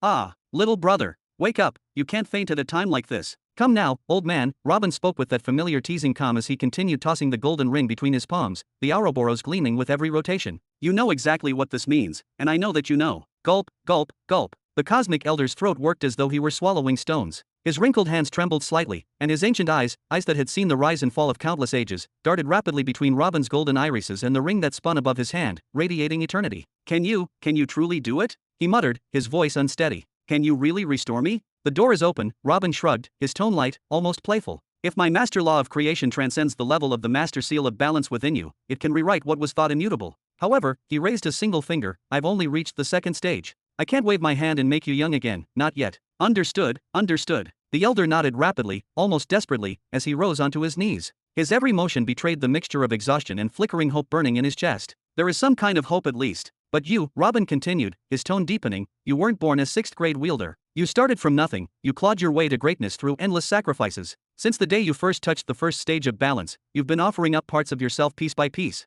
I can restore every sacrifice you've made within the first and second stages of balance, completely. His lips curved into a calm, confident smile. Tell me, old man, how does that sound? Aldera's eyes darted between them in disbelief. Her heartbeat thundered in her chest, her entire body tense with awe and dread. The elder's lips trembled as if he were struggling to hold back tears. He turned his gaze away, his breath shaky, before finally meeting Robin's eyes again, eyes burning with certainty. No jokes, boy. Don't play with me like this. Don't give false hope to a soul that has already accepted its doom. Robin exhaled softly, the weight of the moment pressing on him. For a heartbeat, even his golden glow dimmed. He wasn't immune to the sorrow in the old man's voice. It stirred something deep, something human. When the cosmic elder had once been young, wielding only the first and second stages of balance, he had been unstoppable, bold, daring, and full of reckless ambition. Those were his brightest years, his golden era of discovery and battle. But they were also the years he paid the greatest price, the years of loss and sacrifice that had eventually hollowed him into the shell he now was. To erase those sacrifices, even partially, would restore not just his power in life, but a fragment of his spirit, of the person he once was. Come now, old man, Robin said again, this time gently, his tone carrying both confidence and empathy. The Ouroboros coiled and shimmered around his finger, whispering eternity with each turn. You've seen the results of my execution of the exchange technique on my disciple. So why not trust me? You've got nothing to lose by trying, right? The cosmic elder swallowed once more, the sound loud in the silence. His old eyes glistened faintly as he rasped, what do you want in return? Robin's expression hardened, then steadied. I want safety and peace for my backyard, he said simply. I can't carry out my missions while surrounded by chaos and threats. And when the time comes for me to face my destiny, to rise and stand as the sovereign above all, I don't want your interference. He paused, then tilted his head with a sly grin. And perhaps, he added playfully, a small gift from that vast treasure hoard of yours that you bragged about. Chapter 1690. Aldera's expression contorted, disbelief and confusion warring across her face. Protecting my backyard? She thought, her mind reeling. Does he mean the entire universe? And when he says, do not interfere when I rule over all, is he speaking of the cosmic creatures? What kind of arrogance could reach such a level? What sort of mind could speak so casually about dominion over existence itself? It wasn't simply pride. This was utter detachment from reality. For a fleeting moment, Aldera's instinct urged her to speak, to bring him down from his delusion, to make him realize how insane his words sounded. But she didn't. She simply stopped. Something in the air, in the quiet tension between the two, pressed against her very soul and silenced her. Even she, a monarch whose presence could make worlds tremble, felt an inexplicable certainty that her voice did not belong in this space. This was no ordinary discussion. On one side stood the cosmic elder, an existence who protected the cosmos from evil creatures over countless eons. On the other stood Robin, a man who had become the bearer of 3 master laws. Suddenly, the weight of her own title felt meaningless. The realization struck her like cold lightning. Her status as a monarch was insignificant here. The elder continued to gaze at Robin's face, his sharp cosmic eyes narrowing as if peering into the depths of the young man's fate. For a moment, he forgot the thrill of witnessing the second stage of the law of creation, a sight so rare that most beings would devote eternity just to glimpse it once. Is that your mission? He finally asked, his tone heavy, almost mournful. To rule over all that exists? No, Robin replied softly, his lips curving into a faint, knowing smile. But looking back at my life, I can't help but feel that's the direction my path is heading toward. It's strange. All I ever wanted was solitude, a quiet cave where I could refine a minor law and study the balance of creation in peace. He chuckled lightly, though there was something almost tragic in his laugh. And yet, here I am, holding the master law of creation in my hand, bargaining with the very pillar that upholds the cosmos. How it all came to this, I don't know. But I can't shake the feeling that the future still holds far greater storms, and perhaps, greater wonders.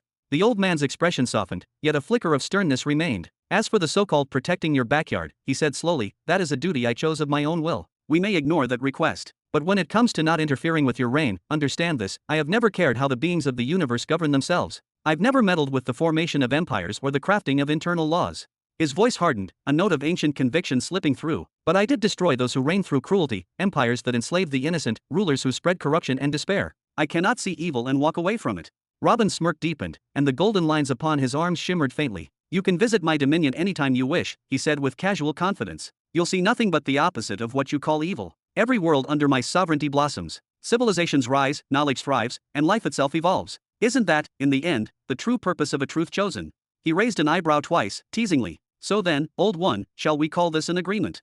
Gulp. The elder's gaze lingered, moving from Robin's determined eyes to the golden ring glowing in his palm. For several long heartbeats, the silence between them was heavier than gravity itself. Finally, he gave a solemn nod. We have an agreement. Excellent, Robin said, a sharp gleam of satisfaction lighting his eyes. He closed his hand, and the ring vanished into a glimmer of dust, though the intricate sigils etched across his skin remained aglow. I'll begin preparing the rituals for the next phase, he continued. It won't take long. You may rest or meditate while I finish. Rituals? For what exactly? The elder's tone carried both curiosity and unease, his ancient instincts prickling at something he couldn't name. Robin sighed lightly, spreading his hands. Sadly, I possess the knowledge, but not the strength. To assist you properly would take me decades alone. But. He turned his head slightly, his eyes finding Aldera. Fortunately, I have a little help here. Aldera blinked, caught off guard by his words, then nodded firmly. I'll gladly help in any way I can. Just tell me what to do. I'll call for you soon to handle your part, Robin said with a faint nod. Then he walked forward, each step deliberate, and clapped his hands once. A thin, sharp pen materialized in his grip, shimmering like condensed sunlight. Poof, he exhaled, his focus tightening, and began to write upon the air itself. Huoom. Each stroke he traced left behind a glowing golden mark, floating weightlessly in the space before him. In mere seconds, lines and symbols began connecting, weaving themselves into an intricate, radiant pattern that seemed to hum with life. Robin's concentration deepened, the air trembling faintly around him as his creation grew. The elder did not move. Despite Robin's offer of rest, he remained seated, his emerald eyes unblinking. His divine senses expanded, probing every flicker of energy, analyzing each symbol with the meticulous patience of a being who had witnessed the birth of galaxies. And yet, even with all his experience, all his wisdom, he could not grasp what he was seeing. The old man finally exhaled in defeat, shaking his head slowly as the faint shimmer of exhaustion crossed his wrinkled face. He gave up trying to decipher the golden runes dancing in the air and instead fixed his gaze on Robin himself. The young man was standing at the center of a silent storm of energy, holding a razor-tipped inscription pen that looked delicate yet sturdy, forged with an aura of craftsmanship beyond the reach of mortals. The old man's sharp eyes immediately recognized its nature, a low-tier epic-grade tool, masterfully built but far below what should be required for engraving a master law pattern. Even the faint ripples of destruction licking across the pen's shaft told the truth. The tool was slowly breaking apart under the overwhelming strain of the power it was channeling. He could already see the future in that moment. The pen would shatter soon, maybe after one or two more lines at best. Yet Robin continued to draw as if the fragility of his equipment didn't matter at all, his expression calm, his movements deliberate, and his hands steady beyond comprehension. But the pen wasn't the only thing that fascinated the elder. What truly made his heart skip was Robin's energy flow. He could feel it, so clear it was almost visible to the naked eye, the rhythm of essence leaving his core nexus and flowing in precise, spiral-like patterns through his veins, converging at his fingertips. Every stroke of that pen drained him a little more, stripping away fragments of his foundations with terrifying grace. This wasn't just control. This was mastery born from sacrifice. Robin wasn't simply channeling power, he was using himself as the conduit and the ink. Each time the pen touched the air, the glowing line it left shimmered like molten sunlight, and the faint hum of creation echoed through the chamber. Every mark was alive, singing with the rhythm of the master law of creation. The elder's ancient heart trembled. Who could possibly do this? Who would dare to burn away the very roots just to shape a line? To injure themselves deliberately from within, and yet at the same time draw with such beauty, such precision, such divine strength? This is like someone stabs himself with his own hands, pulls pieces of his liver, and uses them to draw a magnificent painting like his stomach isn't bleeding. The cosmic elder swallowed hard, unable to think of a single being in existence who could manage such a feat. Perhaps Robin alone could. How did you meet him, elder? Aldera finally spoke, breaking the spell. Her voice carried both awe and disbelief as she stepped closer, her eyes reflecting the same golden light that illuminated the elder's face. She, too, could see the impossible artistry before her, each motion deliberate, each rune a verse of cosmic poetry. Through my good deeds, the cosmic elder said softly after a long pause, his voice carrying the weight of eons. Through the karmic threads I wove across tens of millions of years. His gaze turned distant, his mind drifting back to that fateful day in the market of Zurin planet. Was that day the universe's way of rewarding him? When he met Robin for the first time, he thought it was just another chance encounter. He tried to recruit him as a disciple, failed disastrously, and paid the price with his leg, his arm, and tens of thousands of years of life force. He had cursed fate for that loss. But now, looking at Robin, he wondered if it had all been part of something greater. If he had succeeded back then and gave his legacy to Robin, he would have surely died. The cosmic scales had intervened, stopping him. Maybe they didn't do it out of cruelty. Maybe they did it because they wanted him to live. I wasn't forsaken. I wasn't forsaken. The elder's lips trembled into a smile as his eyes glistened. Tears began to pool and fall silently, tracing the lines of age carved into his cheeks. But they weren't tears of despair, they were tears of understanding, of joy and gratitude. He looked up toward the endless sky above the chamber, and for the first time in countless millennia, his gaze wasn't bitter. It was serene. A quiet peace had finally found him. Aldera noticed. She turned to him, ready to speak, but then stopped when she saw the look on his face. The cosmic light reflected in his tears, and a soft smile crept across her own lips. This was the first time she had ever seen the great cosmic elder show something so purely human.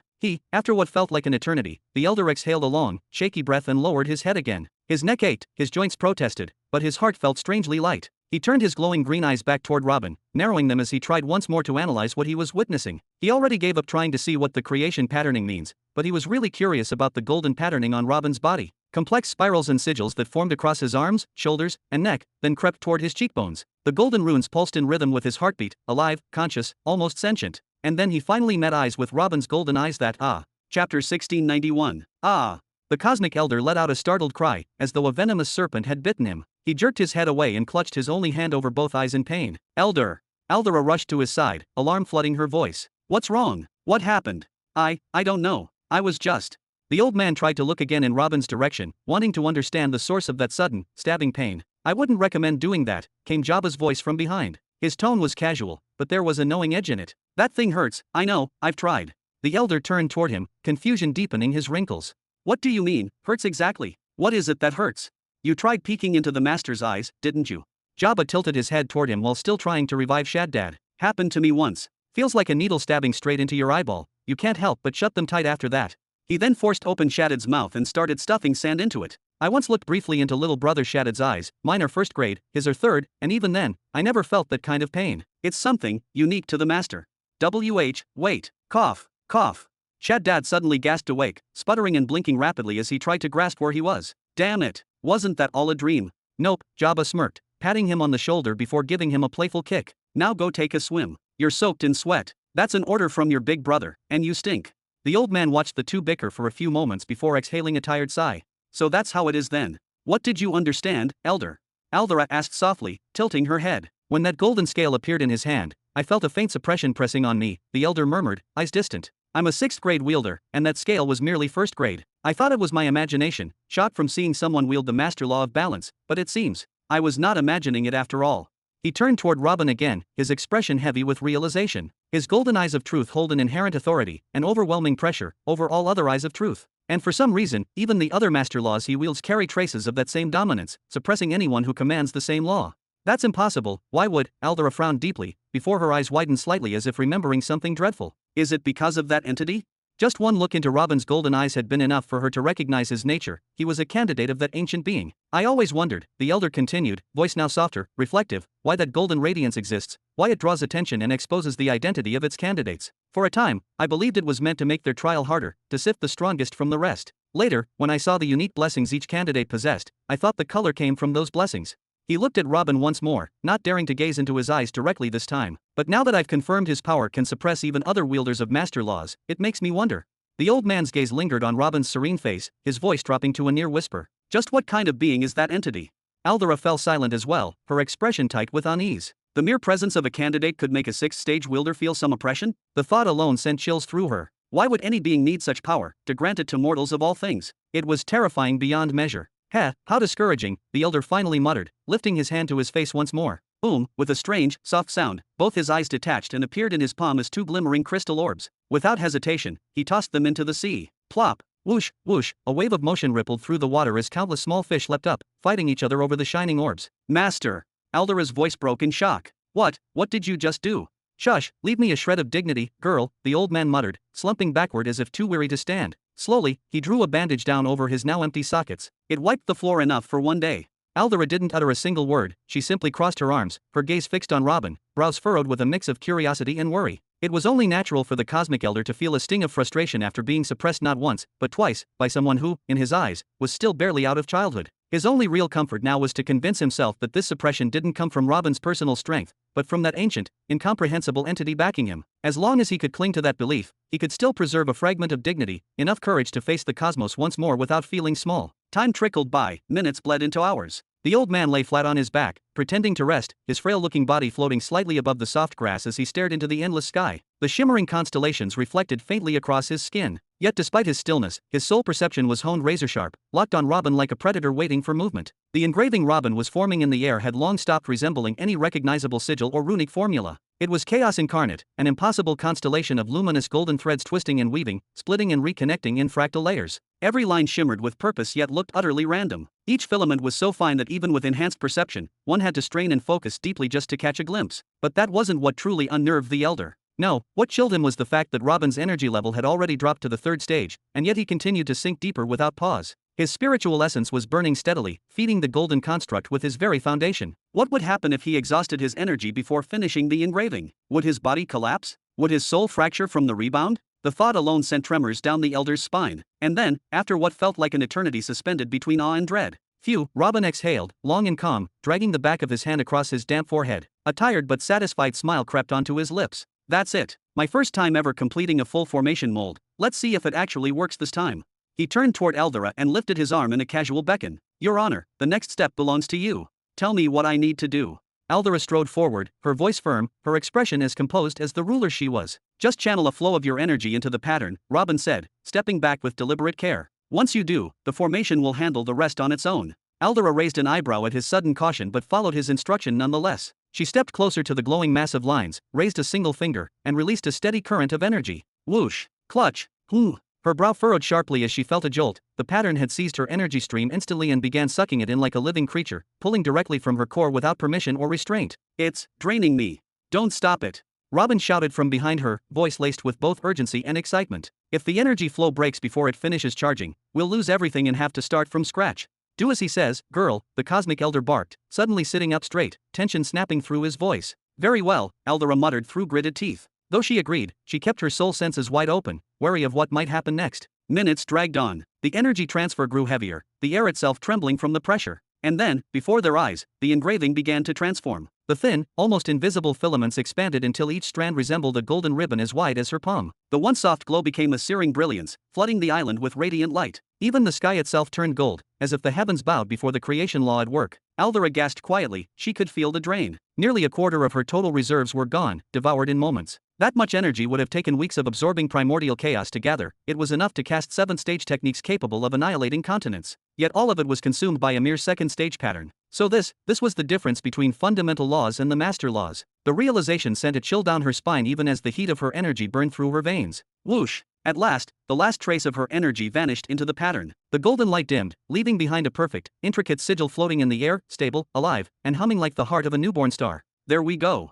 Robin clapped his hands, smiling with exhaustion and satisfaction alike. His golden eyes glowed faintly as he turned toward the old man. So then, old-timer, he said, his grin widening playfully, are you ready to relive your youth? Chapter 1692. Are you ready to return to your youth, old man? Robin's smile carried a faint spark of amusement as he looked at the cosmic elder. There was no mockery in his tone, only a glimmer of warmth and respect, as if he truly wished to see that ancient fire burn once more. The elder released a long, weary sigh, one that seemed to carry the dust of countless eras, then slowly nodded. I am ready. His voice trembled slightly, not from fear, but from the weight of what was about to come. Excellent, Robin said, his tone growing firmer. I need you now to touch that pattern. Once your hand makes contact, the activation sequence will begin. He then turned toward Eldera with a calm but commanding nod. Please, assist him. Why? Pa.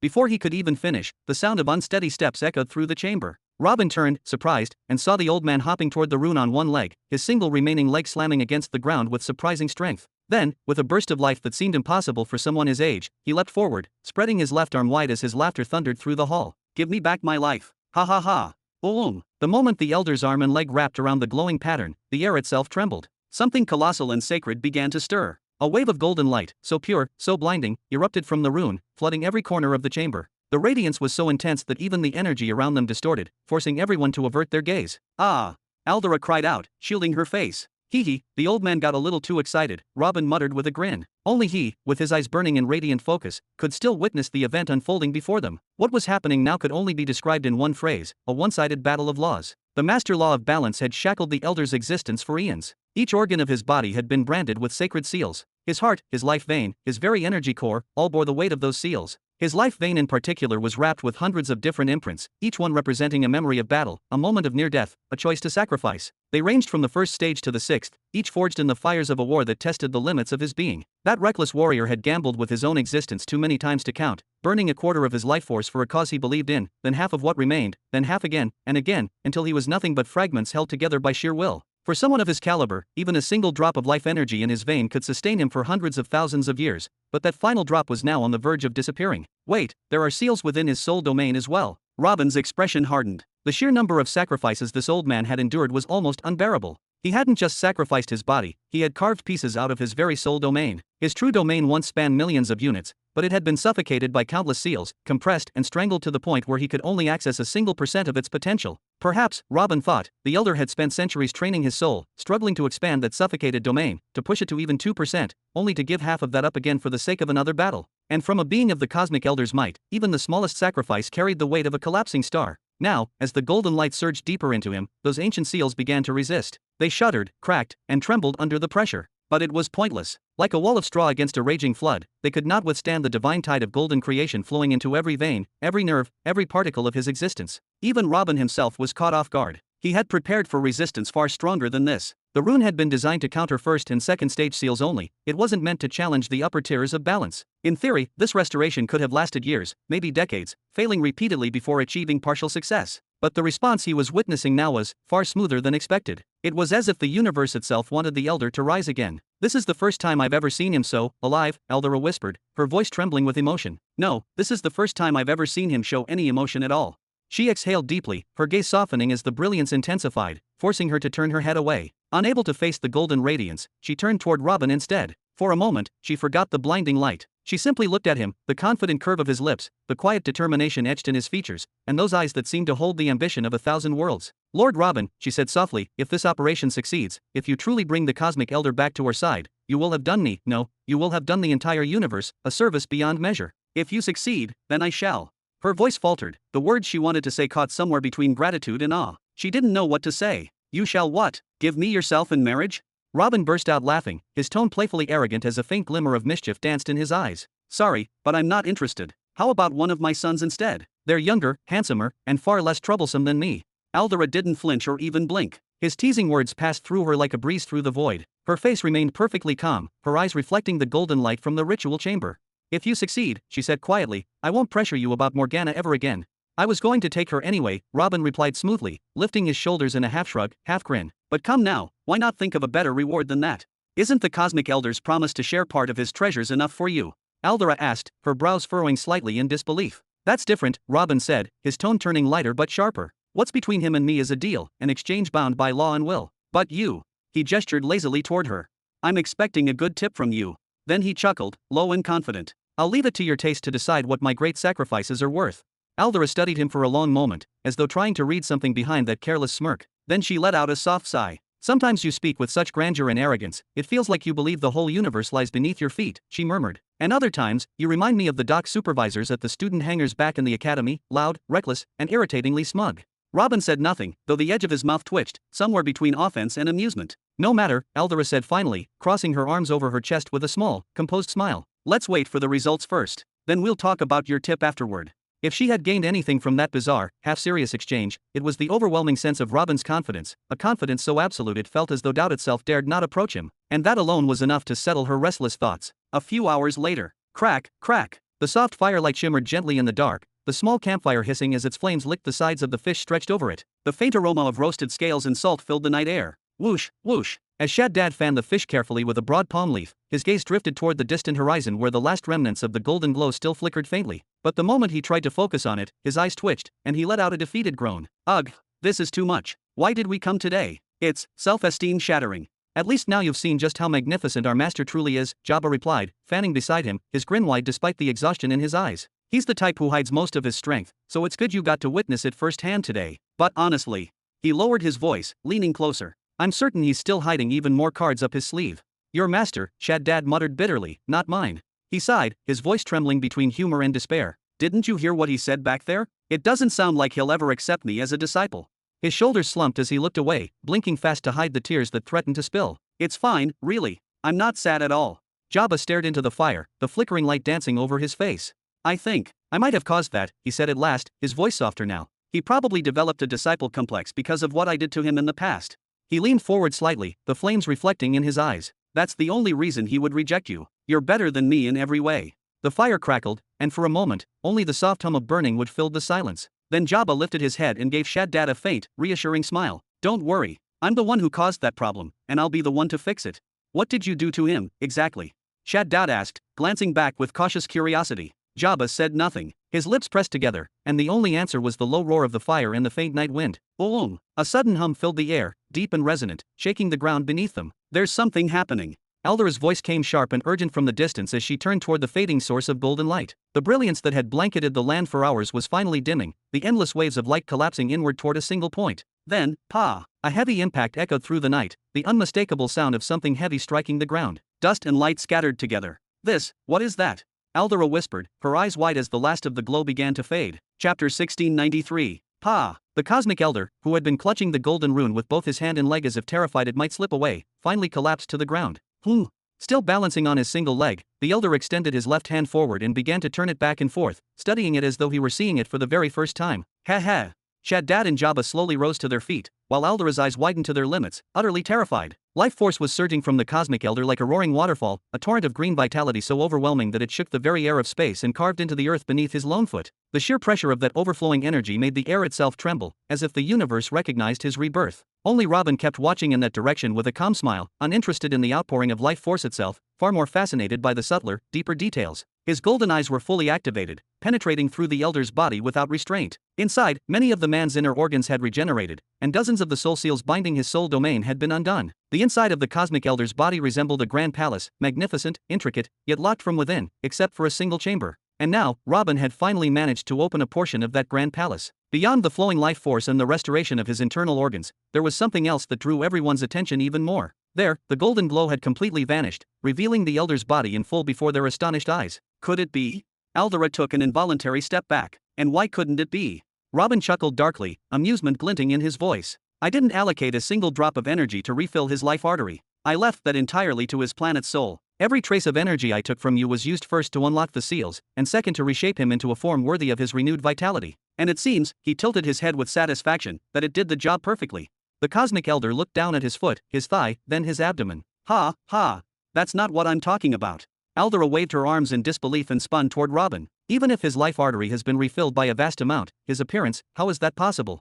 The elder slowly raised his left hand, trembling with hesitation, until his fingertips brushed against something fine, delicate, and long. Something he had believed lost forever. Hair. There was hair on his head. Ha ha ha ha ha. Ah ha ha ha ha ha. Hair. I have hair, the cosmic elder shouted with wild laughter, his voice echoing across the vastness. At that moment, he appeared no older than his early 50s. A white beard adorned his face, and a few thin strands of hair fell lightly from his scalp. His body, too, was no longer that of a mortal who had lived a century and a half, it brimmed once again with vitality. Flesh had returned to his leg that once looked like dry reeds, and muscle had reformed across his previously hollow torso. The cosmic elder, once a symbol of frailty and decay, now looked nearly indistinguishable from a man in his 50s, both in body and appearance. Of course, he still lacked one arm, one leg, and both eyes, but those were minor inconveniences compared to what he had regained. It was easy for me, Robin waved dismissively a few times, his grin widening. One of my disciples faced the same problem, his vitality withered away. I spent decades developing a formation to restore him, and I added that very pattern into the rune moments ago. He let out a hearty laugh.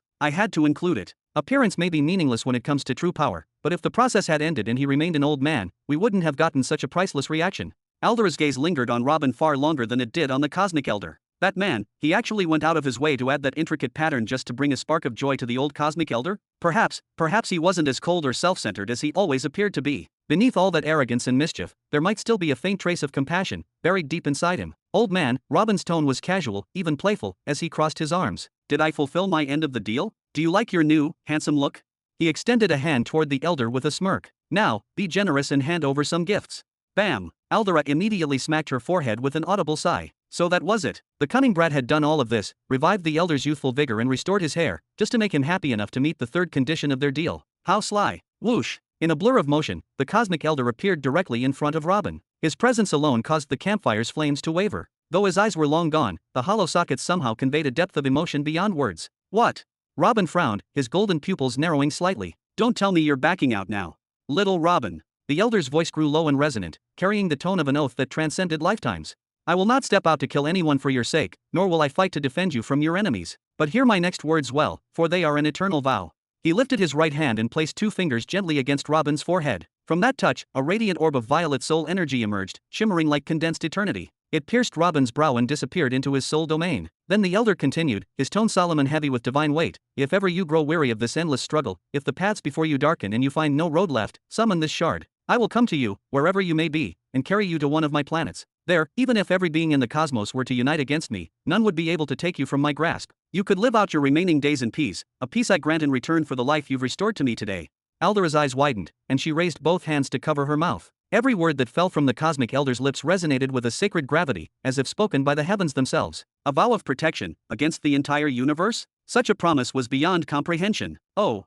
Robin's grin widened, his tone teasing but his eyes sharp. Protection against everything, you say? Even from him. Everything, except him. The elder's tone grew softer, his head lowering slightly. He knew all too well that Robin was speaking of the seer. Straightening his back, the elder turned to gaze into the far horizon. The golden light of the dying campfire reflected faintly off his rejuvenated body. He now stood taller than Robin, his posture firm, his muscles strengthened. It seems I am not fated to ever meet that being, much less face him. Then your promise is worthless, Robin said lightly, though his tone carried an undertone of truth. There's no real danger to me, except from that one. Who else, after all, could possibly threaten him to the point of eternal retreat? Sevar? No, he already had a mission to deal with Sevar. A mission that, if failed, would leave him entirely at the all-seeing God's mercy. And that meant returning to the starting point once again. No one in existence could shield him from the danger looming over him now. Robin's lips curled into another amused smile. How about giving me something more practical, then? Something that might actually help me survive these little missions I'm burdened with? I'd be very grateful. The cosmic elder let out a low, knowing chuckle and nodded slowly. Perhaps I have overestimated my own worth a bit, he admitted, then lifted his hand and raised 3 fingers, his tone calm yet resolute. Very well, ask for 3 items. Whatever they may be, consider them already in your hands. Chapter 1694. Ask for 3 items, the cosmic elder declared, his voice carrying the weight of stars, and consider them already in your hands. Aldera's eyes widened completely, her body tensing as she turned sharply toward Robin. There was absolutely no way he grasped the full cosmic magnitude of what had just been offered. 3 items, or 3 categories of items? Robin asked quickly, his mind already racing faster than light. For example, can one of my requests be something like 1,000 planetary-grade weapons? Or perhaps 500 billion energy pearls? His tone wavered between awe and disbelief. You may, the elder replied with tranquil certainty, nodding slowly. Wish for 3 things that do not demand my direct intervention for the sake of my dignity and my station, and consider them fulfilled. Even if I do not possess them this very instant, I shall gather them for you in due time, by will or by destiny. Did he just say that 500 billion pearls are possible? Shaddad, who had only recently regained consciousness, blinked blankly at the scene. His mind faltered, then faltered again, and suddenly the world spun beneath him. Before anyone could react, he simply collapsed backward, as if struck by the absurdity of the number itself. Jabba glanced at him, sighed deeply, and didn't even bother to wake him this time. For once, he had heard something he knew, and finally he could use it to measure everything else he had heard until now. As for Aldera, her expression was caught between disbelief and a growing sense of existential dread. 500 billion pearls. The Dawnlight Stellar Academy, the greatest institution in the entire Sector 99, which collected more than 1 billion pearls every single year, hadn't amassed such an amount at the same time through its entire existence. And that was without mentioning that most of its income was spent defending its region, maintaining dimensional wards, and sustaining planetary ecosystems. Even if the Academy somehow had that amount hidden in secret reserves, it would never be allowed to spend it freely. The bureaucratic machinery of the Academy was legendary. Any attempt to withdraw more than 10% of its treasury required unanimous approval from both the Council of Professors and the Assistant Board, a process that could take months. And 1,000 planetary weapons? That number exceeded the combined arsenal of most stellar academies and millennial empires. Perhaps only a behemoth galaxy could boast about having more. Robin stared at the cosmic elder's serene, ancient face for several long seconds. The weight of possibilities, the raw infinity of choice, pressed down on him like a mountain. If one looked closely, they might have sworn they saw faint wisps of smoke curling above his head as his mind churned furiously, calculating, reconsidering, doubting. At last, he exhaled deeply, shoulders slumping. I give up, he muttered under his breath, shaking his head in defeat. This is too difficult. What's difficult, boy? Elder Zillan, now with faint, freshly grown strands of silver hair across his brow, raised an eyebrow slightly, his expression caught between amusement and mild irritation. You extended my lifespan with ease, yet you struggle when it comes to simply wishing for what you want.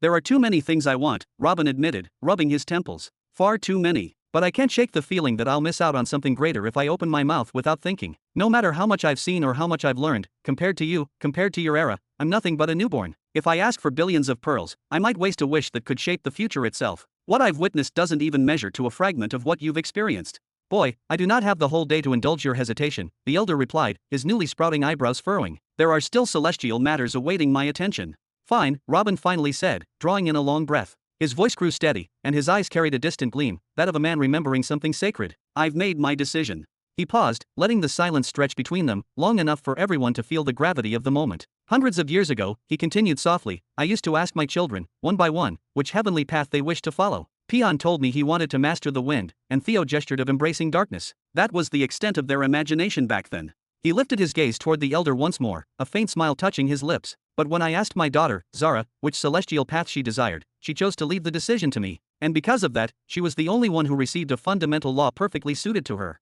Her brothers, though talented, gained only essential ones as they asked. Robin's voice grew quieter but steadier, filled with both memory and conviction. Today, just like that little 10-year-old girl, I choose to believe that I don't know everything. He met the elder's eyes directly. I ask you to choose for me.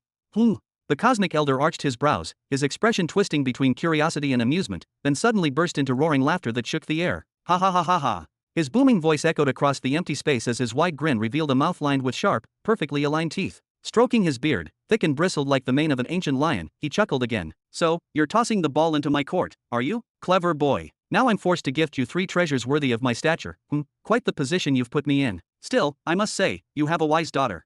I know, Robin replied with a calm, almost nostalgic smile. His eyes softened for a moment. The cosmic elder began pacing slowly, murmuring as he rubbed his chin, lost in contemplation. Each sound rumbled like distant thunder as he weighed what he possessed and what he could part with. Then, suddenly, his expression brightened. Snap! A deep, resonant hum filled the air, aeom, as a square portal materialized beside him, shimmering with colors unknown to mortal sight. Wait here for a moment, he said with a smirk, before leaping gracefully into the glowing gate and vanishing. Robin blinked, his brows knitting together in bemusement. Did he just go to some treasure planet or something? The cosmic elder never cared much for treasure or riches, Aldera said quietly, still watching the place where he had disappeared. Her voice carried both awe and reverence. Whenever he found something of great value during one of his missions, he would simply leave it behind within a cave on whatever planet he happened to be on, and then move on without a second thought. They say countless geniuses across the universe stumbled upon those hidden relics by pure chance. Some used them to rise as heroes of their age, and a few even became behemoths.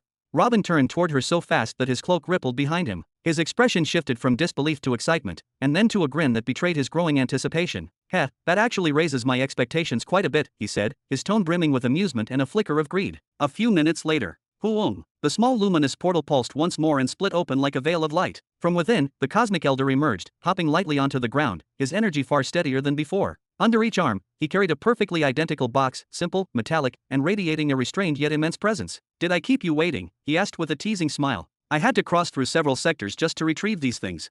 You traveled between sectors?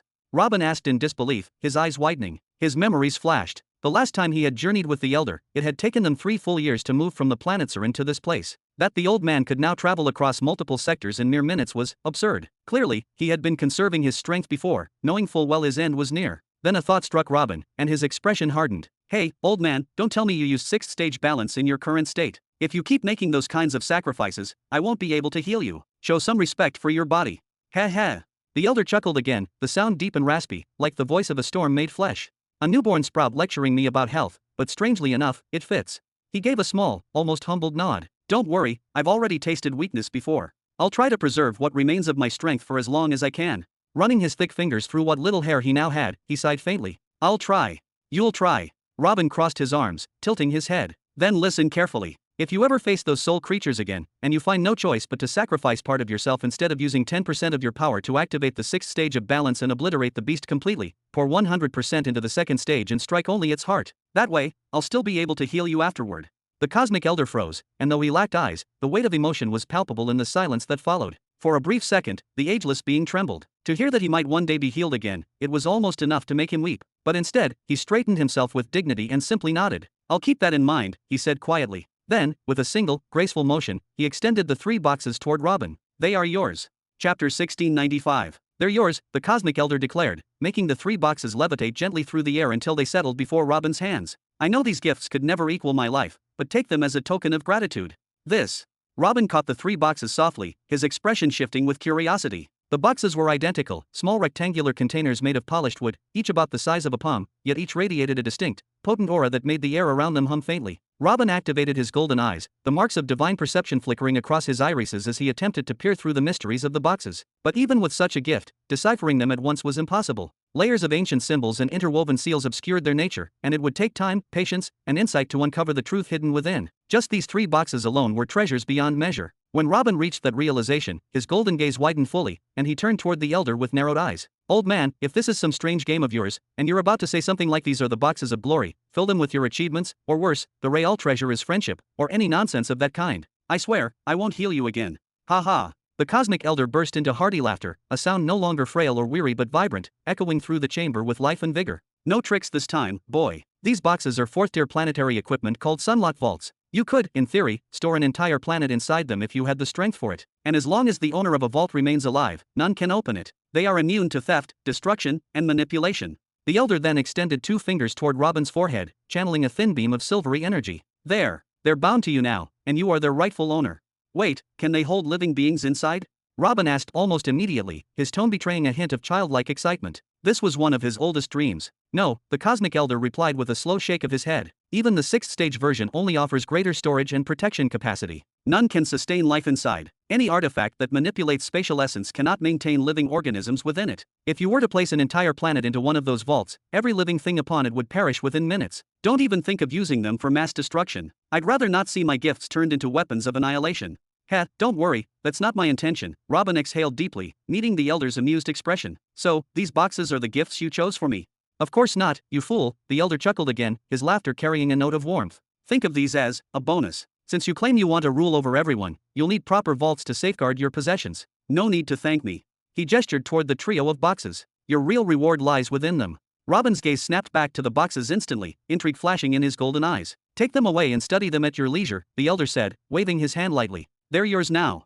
With another motion, he directed his energy toward an ancient spatial gate. Hoo-oom. It roared to life, the air distorting as cosmic currents spiraled around it, a gateway that would return them to the place they had come from. Then, with a second gesture, he conjured a smaller portal beside him and turned to Aldera. Hey, the mature space beast is still in mid-sector 911, right? Correct, Elder, Aldera nodded sharply, her tone respectful yet urgent. And the other one is in young sector 101. Tisk, you expect me to handle the young space beast as well? The cosmic elder grumbled for a brief moment, but then his expression brightened as he realized something. He could make a tisk sound again, now that his teeth had returned. A boyish grin spread across his face, and he began laughing wildly. Hee hee, I'll see what I can do. With one effortless leap, the elder dove into the portal, and it sealed shut behind him, leaving behind only silence, and the faint golden shimmer of the 3 vaults floating before Robin. Robin didn't turn to watch the cosmic elder leave. His gaze, still sharp and golden, remained fixed on the 3 rectangular boxes floating quietly before him, each radiating a faint, ancient aura that seemed to hum with restrained power. Even after sending his soul sense through them, he couldn't discern their contents. The layers of protection within were far too intricate. It was as if the boxes themselves rejected the very concept of being understood. And yet, through the faint connection of the 3 keys the elder had given him, Robin could sense that he alone could open them. Ugh! He muttered under his breath, his fangs pressing against each other. The desire to open them was almost unbearable. His curiosity gnawed at him, whispering temptations of discovery. What mysteries could the cosmic elder have sealed away inside these small, unassuming containers? But, when Robin finally lifted his eyes toward Aldera, he found her standing to his right, gazing at him from the corner of her eye. Her expression was strangely soft, a silent plea mingled with the glow of wonder. She looked from his face to the boxes, then back again. She didn't speak, but her meaning was obvious. Please, let me see. Robin turned to the other side. There stood Shaddad, his posture rigid, his soul force still unstable from his earlier exhaustion, watching the boxes with visible tension. Fear, awe, and curiosity mingled on his face. He could feel the weight of whatever lay within, and that alone made his soul tremble. As for Jabba, Robin's student, he stood a bit farther back, brows slightly furrowed. He looked curious, yes, but innocent, harmless. If he saw what was inside, he likely wouldn't even understand what he was witnessing. But those two, Aldera and Shaddad, their understanding, their hunger for meaning, that was a different story. I understand, Aldera suddenly said, breaking the silence. Her voice was calm, yet it carried a faint, reluctant sadness. She turned her head aside and crossed her arms. If you don't wish to open them now, that's your choice. I wouldn't dare pry into the gifts of the cosmic elder. Then, after a heartbeat, she turned back toward him, her tone uncertain. But, what if you open them alone and fail to comprehend what's inside? The cosmic elder's gifts are no ordinary relics. Their nature might require knowledge even beyond your vast understanding. Is that supposed to be your argument? Robin let out a dry laugh. Aldera fell silent again. For someone so strong, so proud, persuasion wasn't something she excelled at. Since when had she ever needed to convince anyone? She wasn't used to asking, she was used to commanding. Robin watched her for a moment longer, his expression softening slightly. Then his gaze drifted toward Shaddad, who still hadn't said a word. The tension in the air was thick, but Robin's thoughts were clear. Curiosity and envy, those were poisons more dangerous than ignorance. The moment they saw him receive 3 gifts from the cosmic elder, imagination would do the rest. They would think of countless possibilities, some beyond reason, some beyond comprehension, and he could not erase what they had already witnessed. If that was the case, perhaps it was better to share the truth and bind them closer to him. He took a slow breath, then lowered the boxes to the ground before him. His movements were calm, deliberate. The golden glow around him flickered slightly as he gestured with one hand. "Come closer," he said softly, his tone carrying both authority and warmth. "Let's see together how generous Cosmic Elder Zilin truly was." Aldera blinked, stunned. Shaddad's head jerked up. Even Jabba raised his brows. None of them had expected Robin to share the contents so easily. Still, curiosity overcame hesitation. One by one, they stepped forward, forming a loose circle around Robin. The hum of their soul energies resonated faintly in the still air. Robin reached for the first box. Its wood was ancient, pulsing faintly with a heartbeat-like rhythm. He placed it before him, then extended a finger to his forehead. A thin, glowing line of golden energy formed, a streak of light that darted from his brow and struck the box dead center. CLRRRK. A low vibration echoed. The box began to shimmer, faint runes rippling across its surface like waves on water. The sound grew sharper, clink, crack, SHHK. Until finally, with a soft yet decisive click, the seal broke. Light poured out from within, soft at first, then dazzling. Robin leaned forward, eyebrows rising slightly as the glow subsided. Inside, resting perfectly side by side, were two ancient-looking artifacts, a hammer and a stake. Chapter 1696. Robin slightly furrowed his brows, his expression tightening with subtle curiosity. The hammer and stake inside the box were almost the size of a toothpick, so tiny and unassuming that one could easily overlook them at first glance. Both items looked extremely simple in shape, yet were decorated with several thin metallic rings that shimmered faintly, giving them an oddly elegant allure despite their miniature appearance. Beside them rested a sheet of paper folded neatly in half. Swoosh! Robin casually pointed toward it, pulling it up into the air with a flick of spiritual control. He unfolded it slowly, a hint of anticipation flickering in his eyes, finding written upon it, "To reign supreme over all, this is necessary."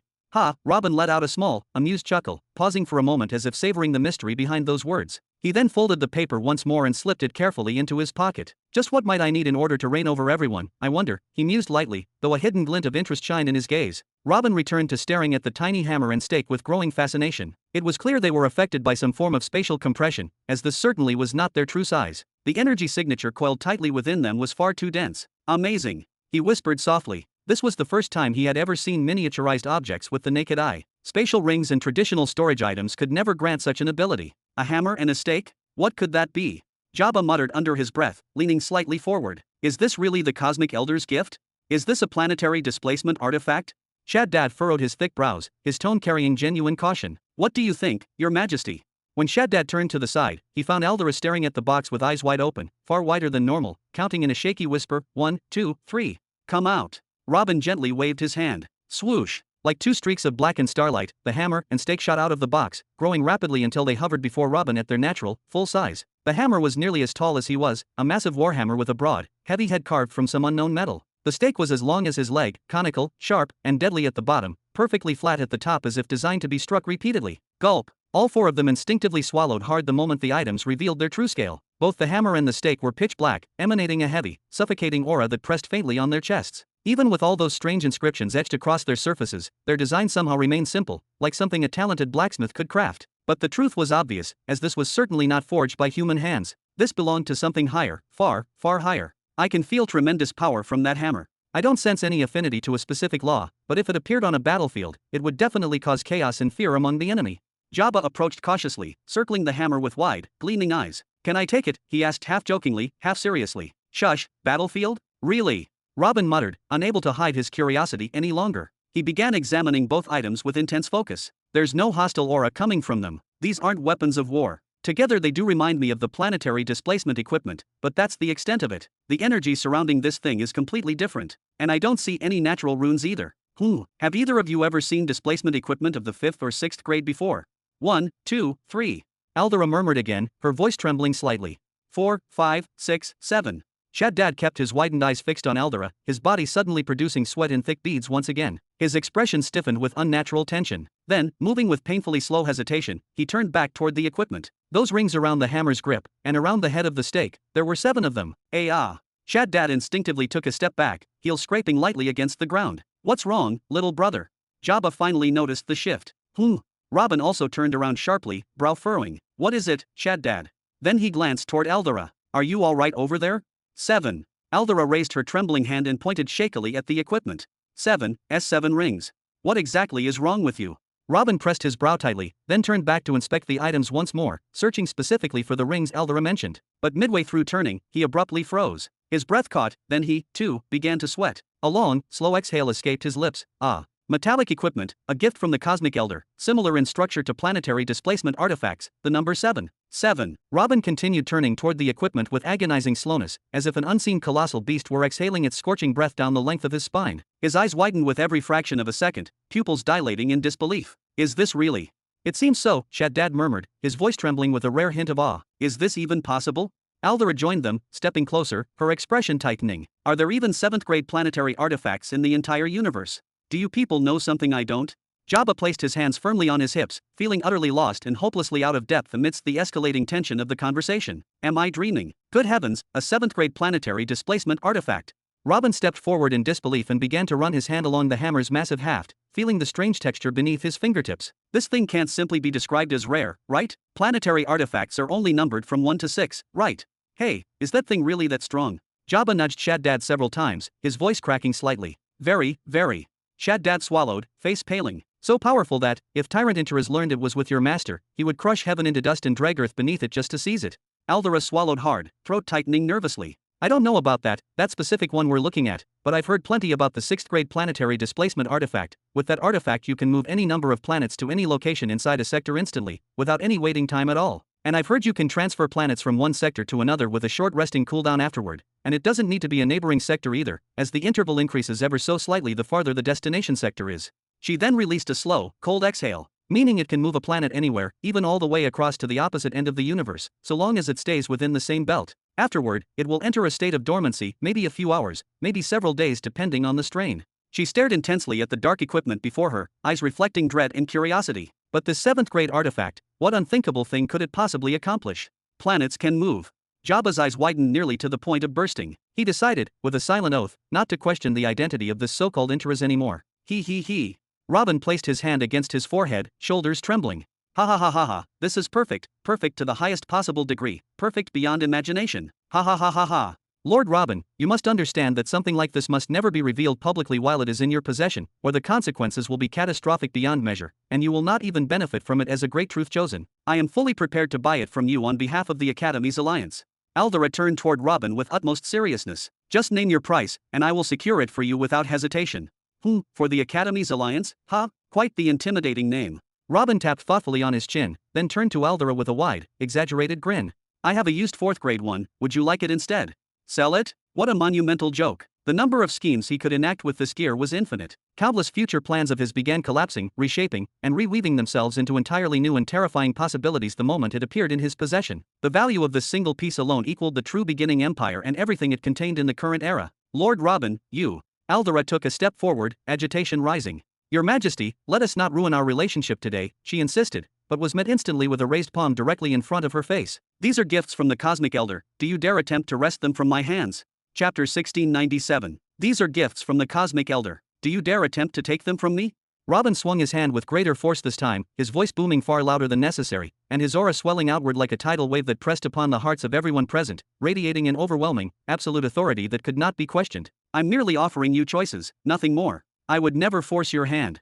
Aldera immediately took half a step back the instant Robin invoked the name of the Cosmic Elder. Her composed face twitched, and she struggled to stretch a nervous, artificial smile across her lips. Just, keep the matter in mind. The amount I can gather from the academies in exchange for this artifact would be more than satisfying, truly beyond imagination, and I won't tell anyone that you were its previous owner, so no one will covet your fortune or attempt to hunt you down. Your identity will remain eternally secret between only those present here. You'll receive the payment and vanish quietly to pursue your own ambitions, and no matter how extravagantly you spend or how recklessly you waste, you'll float forever upon an endless ocean of resources. Planetary migration between sectors was the long-standing dream of every great power in the universe. If the academies managed to obtain such equipment, their chances against the enemies of life would skyrocket, and they would be capable of suppressing the behemoths with unmatched efficiency. Acquiring this single artifact would grant the academies eternal, unshakable dominance, allowing them to reshape the balance of existence itself. And all of that was based on the assumption that its only function revolved around relocating planets. Yet no one truly knew the extent of what a 7th grade planetary displacement artifact could accomplish. No one knew anything at all, about a 7th grade planetary artifact. I'll think about it, Robin finally replied with the same artificial smile, clearly signaling the end of the discussion. He carefully returned the equipment to the box and secured it with both hands as though sealing away his newborn child, gently, yet with immense caution. Selling a 7th grade planetary artifact for pearls alone sounded like sheer, unfathomable madness, but he chose to end the conversation quickly before he heard any numbers. If he began hearing actual prices, if those digits wormed their way into his mind, his heart might truly shatter from temptation. Robin released a long, controlled breath, then pulled the next box closer with both hands. What might you be hiding for me as well? Jabba and Shaddad leaned in further than before, their eyes wide and shimmering with raw anticipation, but not as wide as Aldera's, whose heartbeat hammered violently inside her chest. She had already forgotten the harsh rejection she'd suffered moments ago and instinctively stepped forward again to inspect whatever would emerge next. Clack! At that precise moment, the box opened, revealing what lay inside. Immediately, Aldera furrowed her brows. A feather. Robin tilted his head slowly, studying the object with greater focus. The thing resting inside the box was very small, undeniably resembling a feather, delicate, yet oddly imposing, and beside it rested a neatly folded piece of paper. With a casual wave, whoosh, both the object and the folded paper drifted out of the box and floated gracefully before everyone's eyes. This time, the object did not expand to human size as the previous ones had. Instead, it only grew enough to comfortably fill the palm of an adult hand. Had it been placed inside the box without spatial reduction, it would have fit easily and without issue. It was a quill, a feather pen. The quill appeared like an ancient relic birthed at the dawn of creation itself, its feathers shimmering with a countless spectrum of colors, as though fragments of a captured rainbow had crystallized within plumes plucked from the crown of some mythical, exalted bird. Flowing from the radiant feather was the pen's hardened body, appearing to be sculpted from eternal crystal, pulsing faintly with a shifting chromatic glow, colors that felt forbidden, hues no mortal eye had permission to fully comprehend. Near the pen's tip gleamed a bizarre, viciously sharp metal, as though forged specifically to pierce through entire worlds and carve across reality itself. Intricate, breathtaking engravings spiraled along its surface like frozen tongues of eternal flame, cold yet burning with silent meaning. It did not resemble a tool meant for simple writing, rather, it emanated the presence of destiny itself. Simply beholding that small quill robbed the world around it of taste, of color, of meaning. For a fleeting moment, existence itself paled, fading to gray before its presence. With an eye trembling violently and a heart pounding with feverish excitement, Robin finally paid attention to the folded paper in his hand and opened it carefully, finding the elegant line of words written inside. The eternal quill seraphim, none but you is worthy. It looks impressive, it feels impressive, its origin as it came from the cosmic elder is impressive, but it's just a quill. Aldera tilted her head toward Robin, hoping he might perceive something she couldn't see. But instead, she found a stream of drool water falling from the corner of his mouth, splashing all over the ground beneath him. What is that? Jabba took an involuntary step forward, drawn helplessly like a moth hypnotized by a blazing flame. This is magnificent. Shaddad echoed, also stepping forward, and without even realizing, his foot landed directly on Robin's leg. Bah! It's mine, my gift. Back off, both of you. Robin snapped out of his trance, smacking both their hands away like a jealous beast guarding its treasure. Do you two have any idea how long I've been trying to obtain a proper pen? Entire factories in Jura are dedicated to manufacturing quills and pens specifically for me. The Shadow Swords deliver shipments every single week. Finally, I'll be able to work like a civilized human. He stared at the quill, his eyes literally projecting cartoonish hearts. Ah, my love, you found your way home. I'll use you with absolute, delicate perfection. Then he extended his hand with blinding speed, seized the quill, and hugged it tightly to his chest like a lost child reunited with a parent. Ah, where have you been all this miserable time? Master, I'm your one and only disciple. At least let me test it with you, just once. Jabba pleaded, ignoring the fact that Robin had struck him moments earlier, inching forward again. Shaddad's eyes gleamed with predatory intensity. Elder brother, allow me one attempt. I swear I'll stop pestering you to accept me as a disciple for a full day, no, 2 days.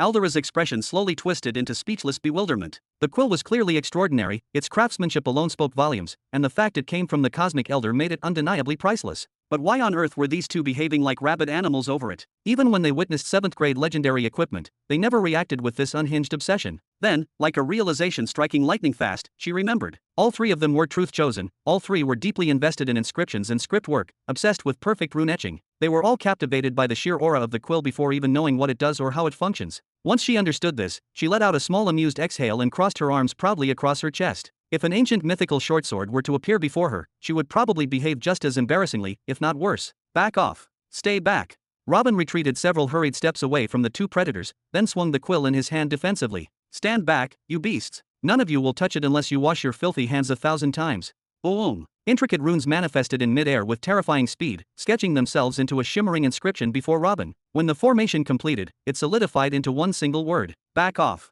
Then, bam! A devastating shockwave exploded outward, blasting Jabba and Shaddad away like rag dolls. They didn't even feel what happened until they realized their bodies were already airborne, splashing helplessly into the sea. Robin stood frozen, staring silently at the feather quill, then at the distant ocean, then back at the quill again. His brain short-circuited. The world spun violently, his eyes rolled upward, and, poof, he collapsed sideways like a felled tree, utterly unconscious. Chapter 1698. Master.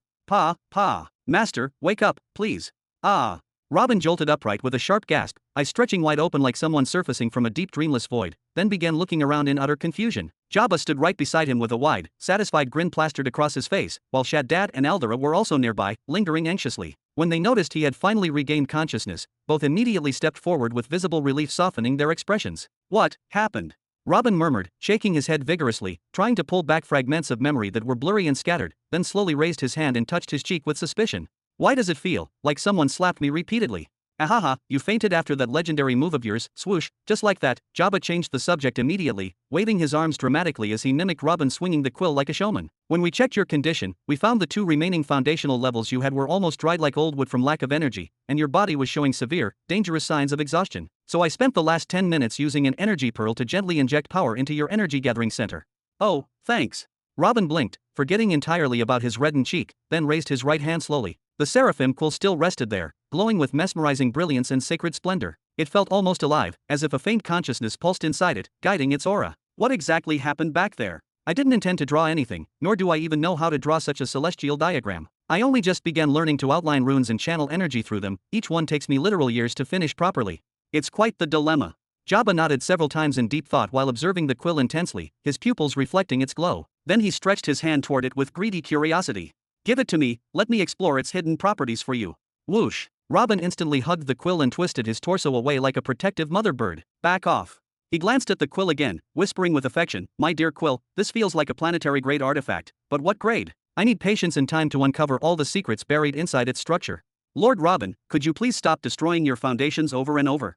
Aldera approached, her brows tightening in mild frustration. Every time I see you, you're at a new bizarre level, and now you've dropped all the way to level 2. Does this truly reflect your noble status? Compared to who exactly? Do you know anyone else drawing Master Law runes without sacrificing their foundational layers?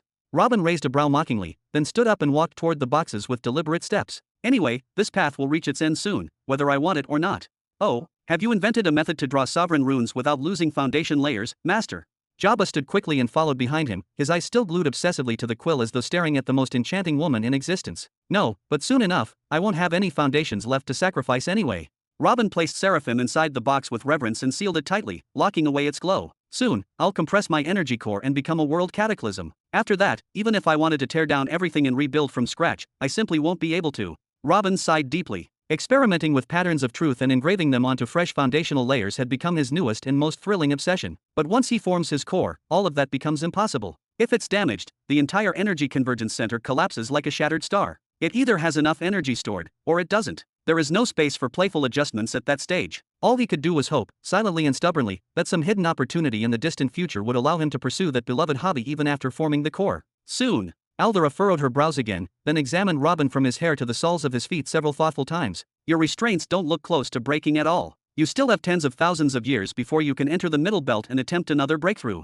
Yes, well, we'll see about that. Robin clapped confidently, the sound echoing faintly. Then he bent down and grabbed the third box with both hands. A strange, hungry smile slowly spread across his face, growing wider and sharper. Hee, and what might you be hiding from me as well? Step. Jabba and Aldera approached him quickly, almost tripping over their own feet from excitement, standing close behind him like curious children. Their eyes were glued to the box, shimmering with expectation as hundreds, maybe thousands of wild guesses raced chaotically through their minds. Where's the big shadow? Robin glanced over his shoulder, searching for Shaddad. He spotted him sitting alone by the shore, hugging his knees tightly to his chest, shoulders slumped, letting out a long, depressed sigh as waves gently brushed the sand around him. Robin raised his voice slightly, calling out, Hey, aren't you coming to see what's inside the third one? I really don't think I'm qualified to witness that. Shaddad mumbled, digging his chin deeper between his knees. Jabba is your disciple, and Her Majesty the Monarch is basically your boss at the academy. She's the one who brought you all the way here. He curled up tighter, his voice growing small. I feel like an intruder just standing near you. Oh, alright, Robin nodded casually without much concern, then turned his attention forward again, slowly examining the intricate engravings along the lid of the box before releasing its final latch. A dramatic yell echoed from behind. At least say something comforting. A word. A sentence. Anything. My dignity depends on it. But Robin ignored him completely, focused on the mechanism in front of him as if nothing else existed. Click. The third box clicked open with a crisp metallic echo. Immediately, all three of them unconsciously furrowed their brows, subtly leaning in closer, tilting their heads like puzzled scholars. Compared to the other two items they had received, the third was easily the most cryptic and alien in nature. What did you find? What did you find? Shaddad sprang up from his gloomy spot with the energy of a startled cat, and in just 2 long strides, stood wedged tightly between Aldera and Jabba. He stretched his neck over Robin's head, his large dark eyes widening comically. Inside the box rested something truly curious. There were about 20 spherical objects, neatly arranged and cushioned, with one of them noticeably larger, almost twice the size, giving off a subtle aura of importance. The spheres glowed with shifting luminosity, transitioning between swirling black and smooth violet shades. Anyone who dared to stare deeper would notice tiny brilliant points flickering inside them, appearing and vanishing like shooting stars in miniature galaxies. It was like gazing into pocket-sized universes. Each sphere was suspended within a nearly transparent cube, faintly shimmering, as if sealed in blocks of eternal, indestructible cosmic ice. Despite the containment, the swirling colors and the star-like pulses clearly proved these orbs were alive and active, not dormant artifacts. What exactly is this supposed to be? Robin murmured slowly. A type of weapon, maybe. Jabba speculated, rubbing his chin. Throw one at your enemy and it detonates like a celestial grenade. It looks like some exotic metal compound. Another voice added. Perhaps these could be used for forging epic-grade weapons of absurd quality. To be honest, they look like extremely rare grapes, Shaddad muttered after gulping. They're dangerously tempting to eat. I seriously haven't put anything edible into my mouth for days. Robin leaned forward, whispering urgently, do you think the Cosmic Elder gave me cosmic grapes because he noticed I was starving? And why not? Jabba shrugged. He seemed generous and surprisingly hospitable. He literally let us fish inside his own dimensional home. Give me one, Shaddad whispered, half joking but half serious. I'll tell you if it tastes like salvation. As Robin, Jabba, and Shaddad were drowning in cascading ideas, comparing theories and daydreaming about weapons, food, and cosmic metallurgy, they suddenly heard a faint sound from their right. Step. A single step, but heavy with unusual tension. All three turned simultaneously toward the sound, and what they saw was troubling. Aldera was slowly retreating, her normally composed face pale, eyes trembling with shock. Her body quivered as if an invisible cold wind was slicing through her bones, her gaze fixed on the box like it contained forbidden horror. Your Majesty, Robin asked, concern creeping into his voice. Chapter 1699. Your Majesty. Robin furrowed his brows slightly, his tone wavering ever so subtly as confusion and unease rippled beneath his calm expression. Aldera had already taken 2 steps back by now, her eyes trembling wildly, and her heart pounding like a colossal warhammer striking an ancient bronze bell, echoing through her entire chest with each beat. Your gulp, Majesty. Robin felt his own heart tighten until it ached. This woman was a user of a major law from a 7th-stage fundamental path, a woman feared across countless sectors. The weight of that status alone was terrifying enough. She merely needed a galactic spirit to evolve into a behemoth standing at the very peak of the universe. Yet despite all of that, she was literally shaking like a leaf caught in a hurricane. Jabba and Shaddad held their breaths and instinctively began stepping back as well, exchanging helpless looks, almost afraid that even breathing too loudly might trigger a catastrophe. That thing. Aldera finally snapped from her initial shock, pointing at the box with a shaking hand that refused to steady. That thing can wipe us from existence. It's beyond anything mortals should ever handle. Your Majesty, please calm down. The Cosmic Elder would never intend to harm us. I think. Robin was sweating buckets at this point, thin streams slipping down the sides of his face. Why don't you explain what it is? We can just leave it for him, pretend we never saw it, and depart peacefully. You better do exactly that. Aldera glanced toward the portal that was still active, calculating frantically how fast she could reach it and escape if things went wrong, then looked back at the box with dread. I've never seen one before, but I've heard the stories passed down in ancient circles. If I'm not mistaken, these things are space beast crystals. Space beast crystals? Like the ones normal beasts have. Robin raised a brow, but his voice lost most of its confidence. Beasts were born with a fundamentally different energy center. They didn't bother studying laws, building foundations, and all those complicated steps mortals spend centuries mastering. Instead, they were born with a crystal, usually oval or spherical, lodged firmly within their chests, and sometimes embedded on their foreheads. Those crystals were, in truth, their own energy-gathering centers, engraved with dense law patterns that absorb energy automatically without restriction. Such a crystal represented 90% of the beast's total power, excluding its monstrous physical might. Removing it meant instant death, without question or hope. All of these are space beast crystals? Well, that doesn't sound that terrifying. Robin shrugged lightly, trying to appear calm, then casually gestured for one at random to rise from the box. Whoosh! Aldera instantly flinched backward, darting toward the portal in panic, pressing herself against its shimmering frame like a cornered prey animal. Are you insane? Do you know how big that thing is in reality? What if?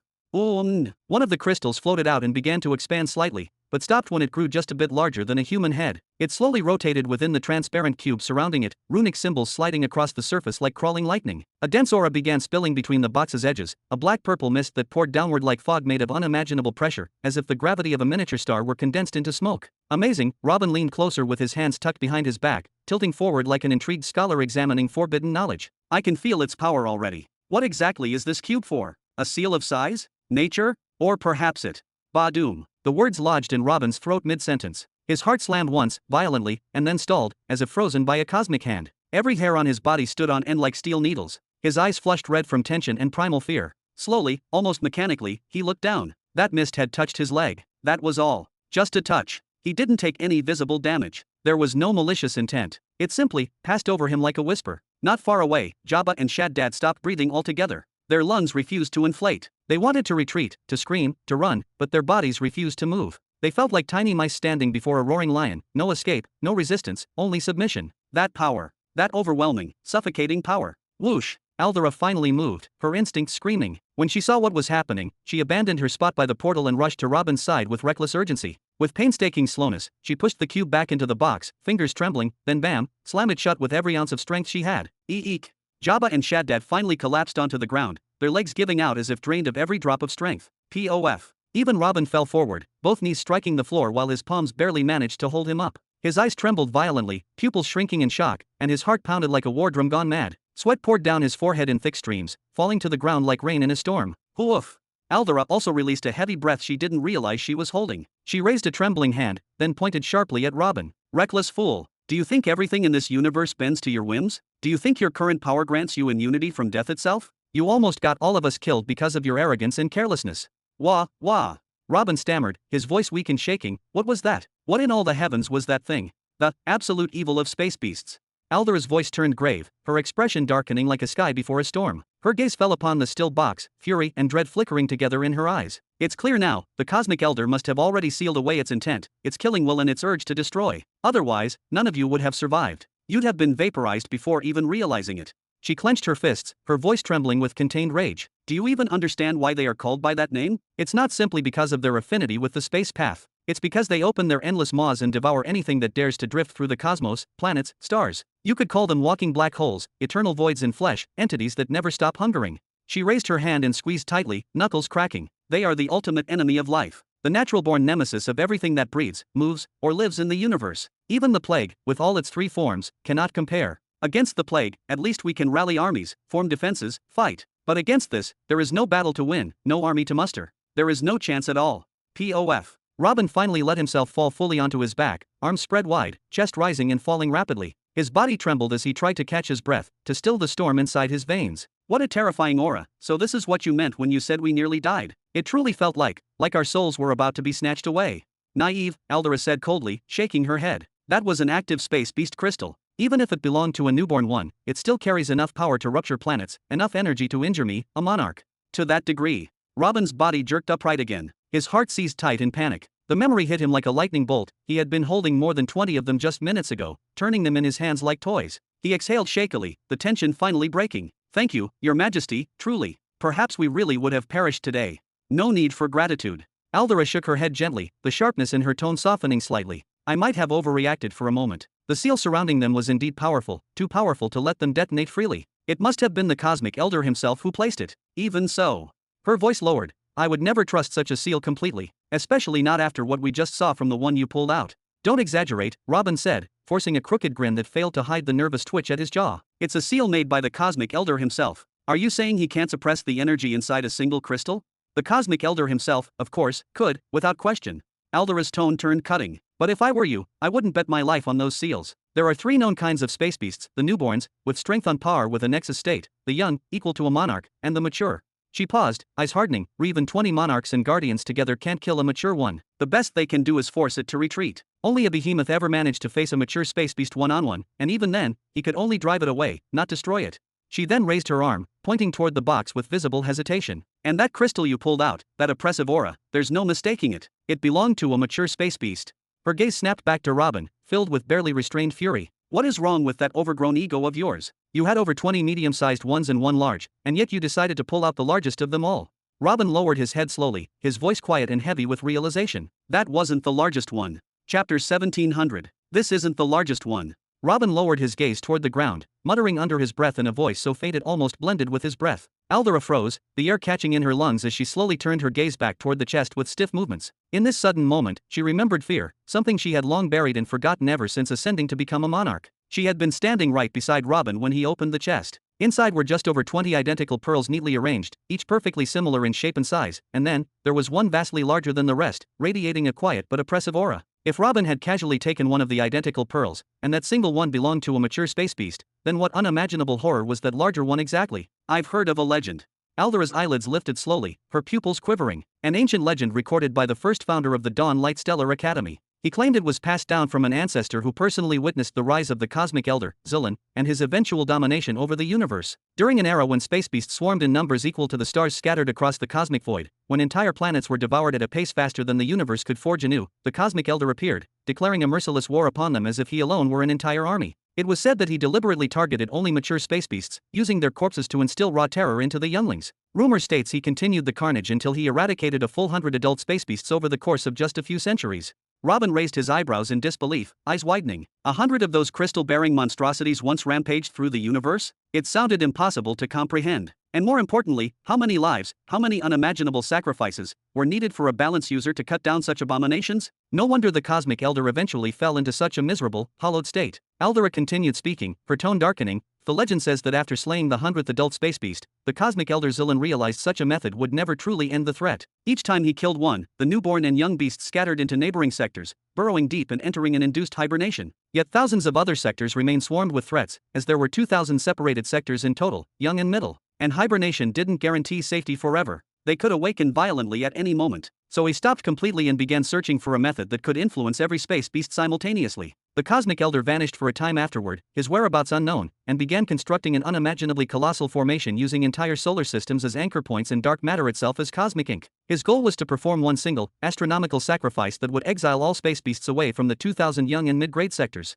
Whoa! Robin released a sharp exhale, shoulders dropping. Using solar systems the way he himself used banners? How many entire solar systems did he relocate, and with what level of stellar precision, to draw such a monstrous formation across reality itself? During that period, when the cosmic elder was moments away from completing the formation, all space beasts existing in the universe felt what was happening and were seized by primal panic. Yet none dared approach, except for one. Aldera's body quivered involuntarily. Records state that a space beast appeared directly before the cosmic elder, one never documented nor witnessed before, and engaged him in a one-on-one duel to prevent him from completing the formation. It said the cosmic elder, by some impossible method, achieved victory that day and activated the formation immediately afterward, banishing every space beast in what became the greatest heroic epic ever attributed to him, indeed, the single greatest epic ever recorded in cosmic history.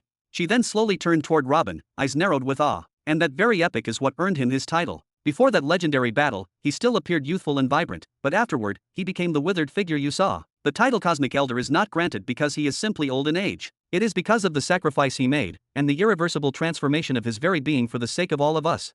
Gulp. Robin's expression twisted into an awkward, ugly smile. You're not actually saying that it's... No recorded history ever mentioned the existence of a space beast stronger than adult ones except on that single day, the day famously known as the night of the ancestors' emergence. Aldera slowly shifted her gaze toward the third chest, her voice gradually lowering. Most signs point to the legend being true. That creature really did appear before the cosmic elder, and it was slain by his own hand during the largest, most catastrophic battle ever documented in cosmic history. And what lives in that chest, she paused faintly, is its crystal.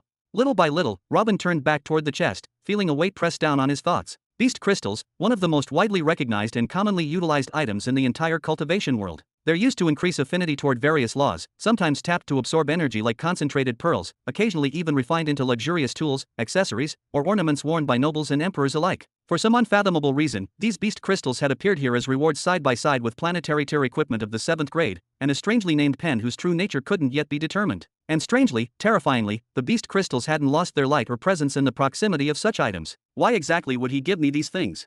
Robin muttered under his breath as his eyes narrowed toward the third chest. Then, as if realizing something dreadful, he turned to Aldera abruptly. You said the crystal of a newborn space beast could destroy an entire planet if it exploded right now. So what about the crystal of a mature space beast? Completely unknown, Aldera replied while shaking her head gently. No mature space beast crystal ever circulated through the ages. Nobody has ever managed to kill mature space beasts except the cosmic elder himself. She lightly rested her chin on her hand, eyes turning distant. But I do remember an old catastrophe, a single explosion caused by the crystal of a young space beast, the same kind that attacked the galactic seed, Verilion. That explosion annihilated the planet, shattered the neighboring worlds in the same solar system into fragments, killed a staggering number of Nexus state entities, and even caused permanent disability to a monarch-level being. A young space beast crystal did all that? Then a mature one would be. No. What about the ancestors' crystal? Did he give them to me as some sort of ultimate deterrence weapon? Something I could hold over my enemies in the final moment? Robin's brows tightened, lines carving into his forehead. But that doesn't align with his personality. He warned me specifically about spreading corruption, so why would he entrust me with weapons capable of cosmic devastation? Perhaps his intention was not for you to wield them as weapons, Aldera murmured, not taking her eyes off the chest, her expression turning almost trance-like. Do you know what the most efficient energy stabilizers in the universe are? Stabilizers? The ones cultivators utilize when forming a world cataclysm core. Robin nodded slowly. I've heard of star cores, stones extracted from the depths of primordial chaos, skeletal remains of space beasts, and. Robin suddenly halted, realization striking him like lightning. You're implying. Aldera closed her eyes partially. The refined skeletal remains of space beasts are the second best option for refinement and use as stabilizers because they endured titanic levels of pressure from pure cosmic energy over uncountable ages. She then continued, her gaze drifting deeper into the chest as if she could see through it. Now imagine something that contains the same overwhelming amount of energy, but compressed into a far smaller container, something that draws power from primordial chaos, compresses it continuously, and channels it as part of its existence. That thing is the crystal. To be continued. Thanks for listening. If you enjoyed this video, hit that like button and subscribe so you never miss an update. Check out the playlist to catch up on the rest of the series. I'll be back with the next part soon, stay tuned.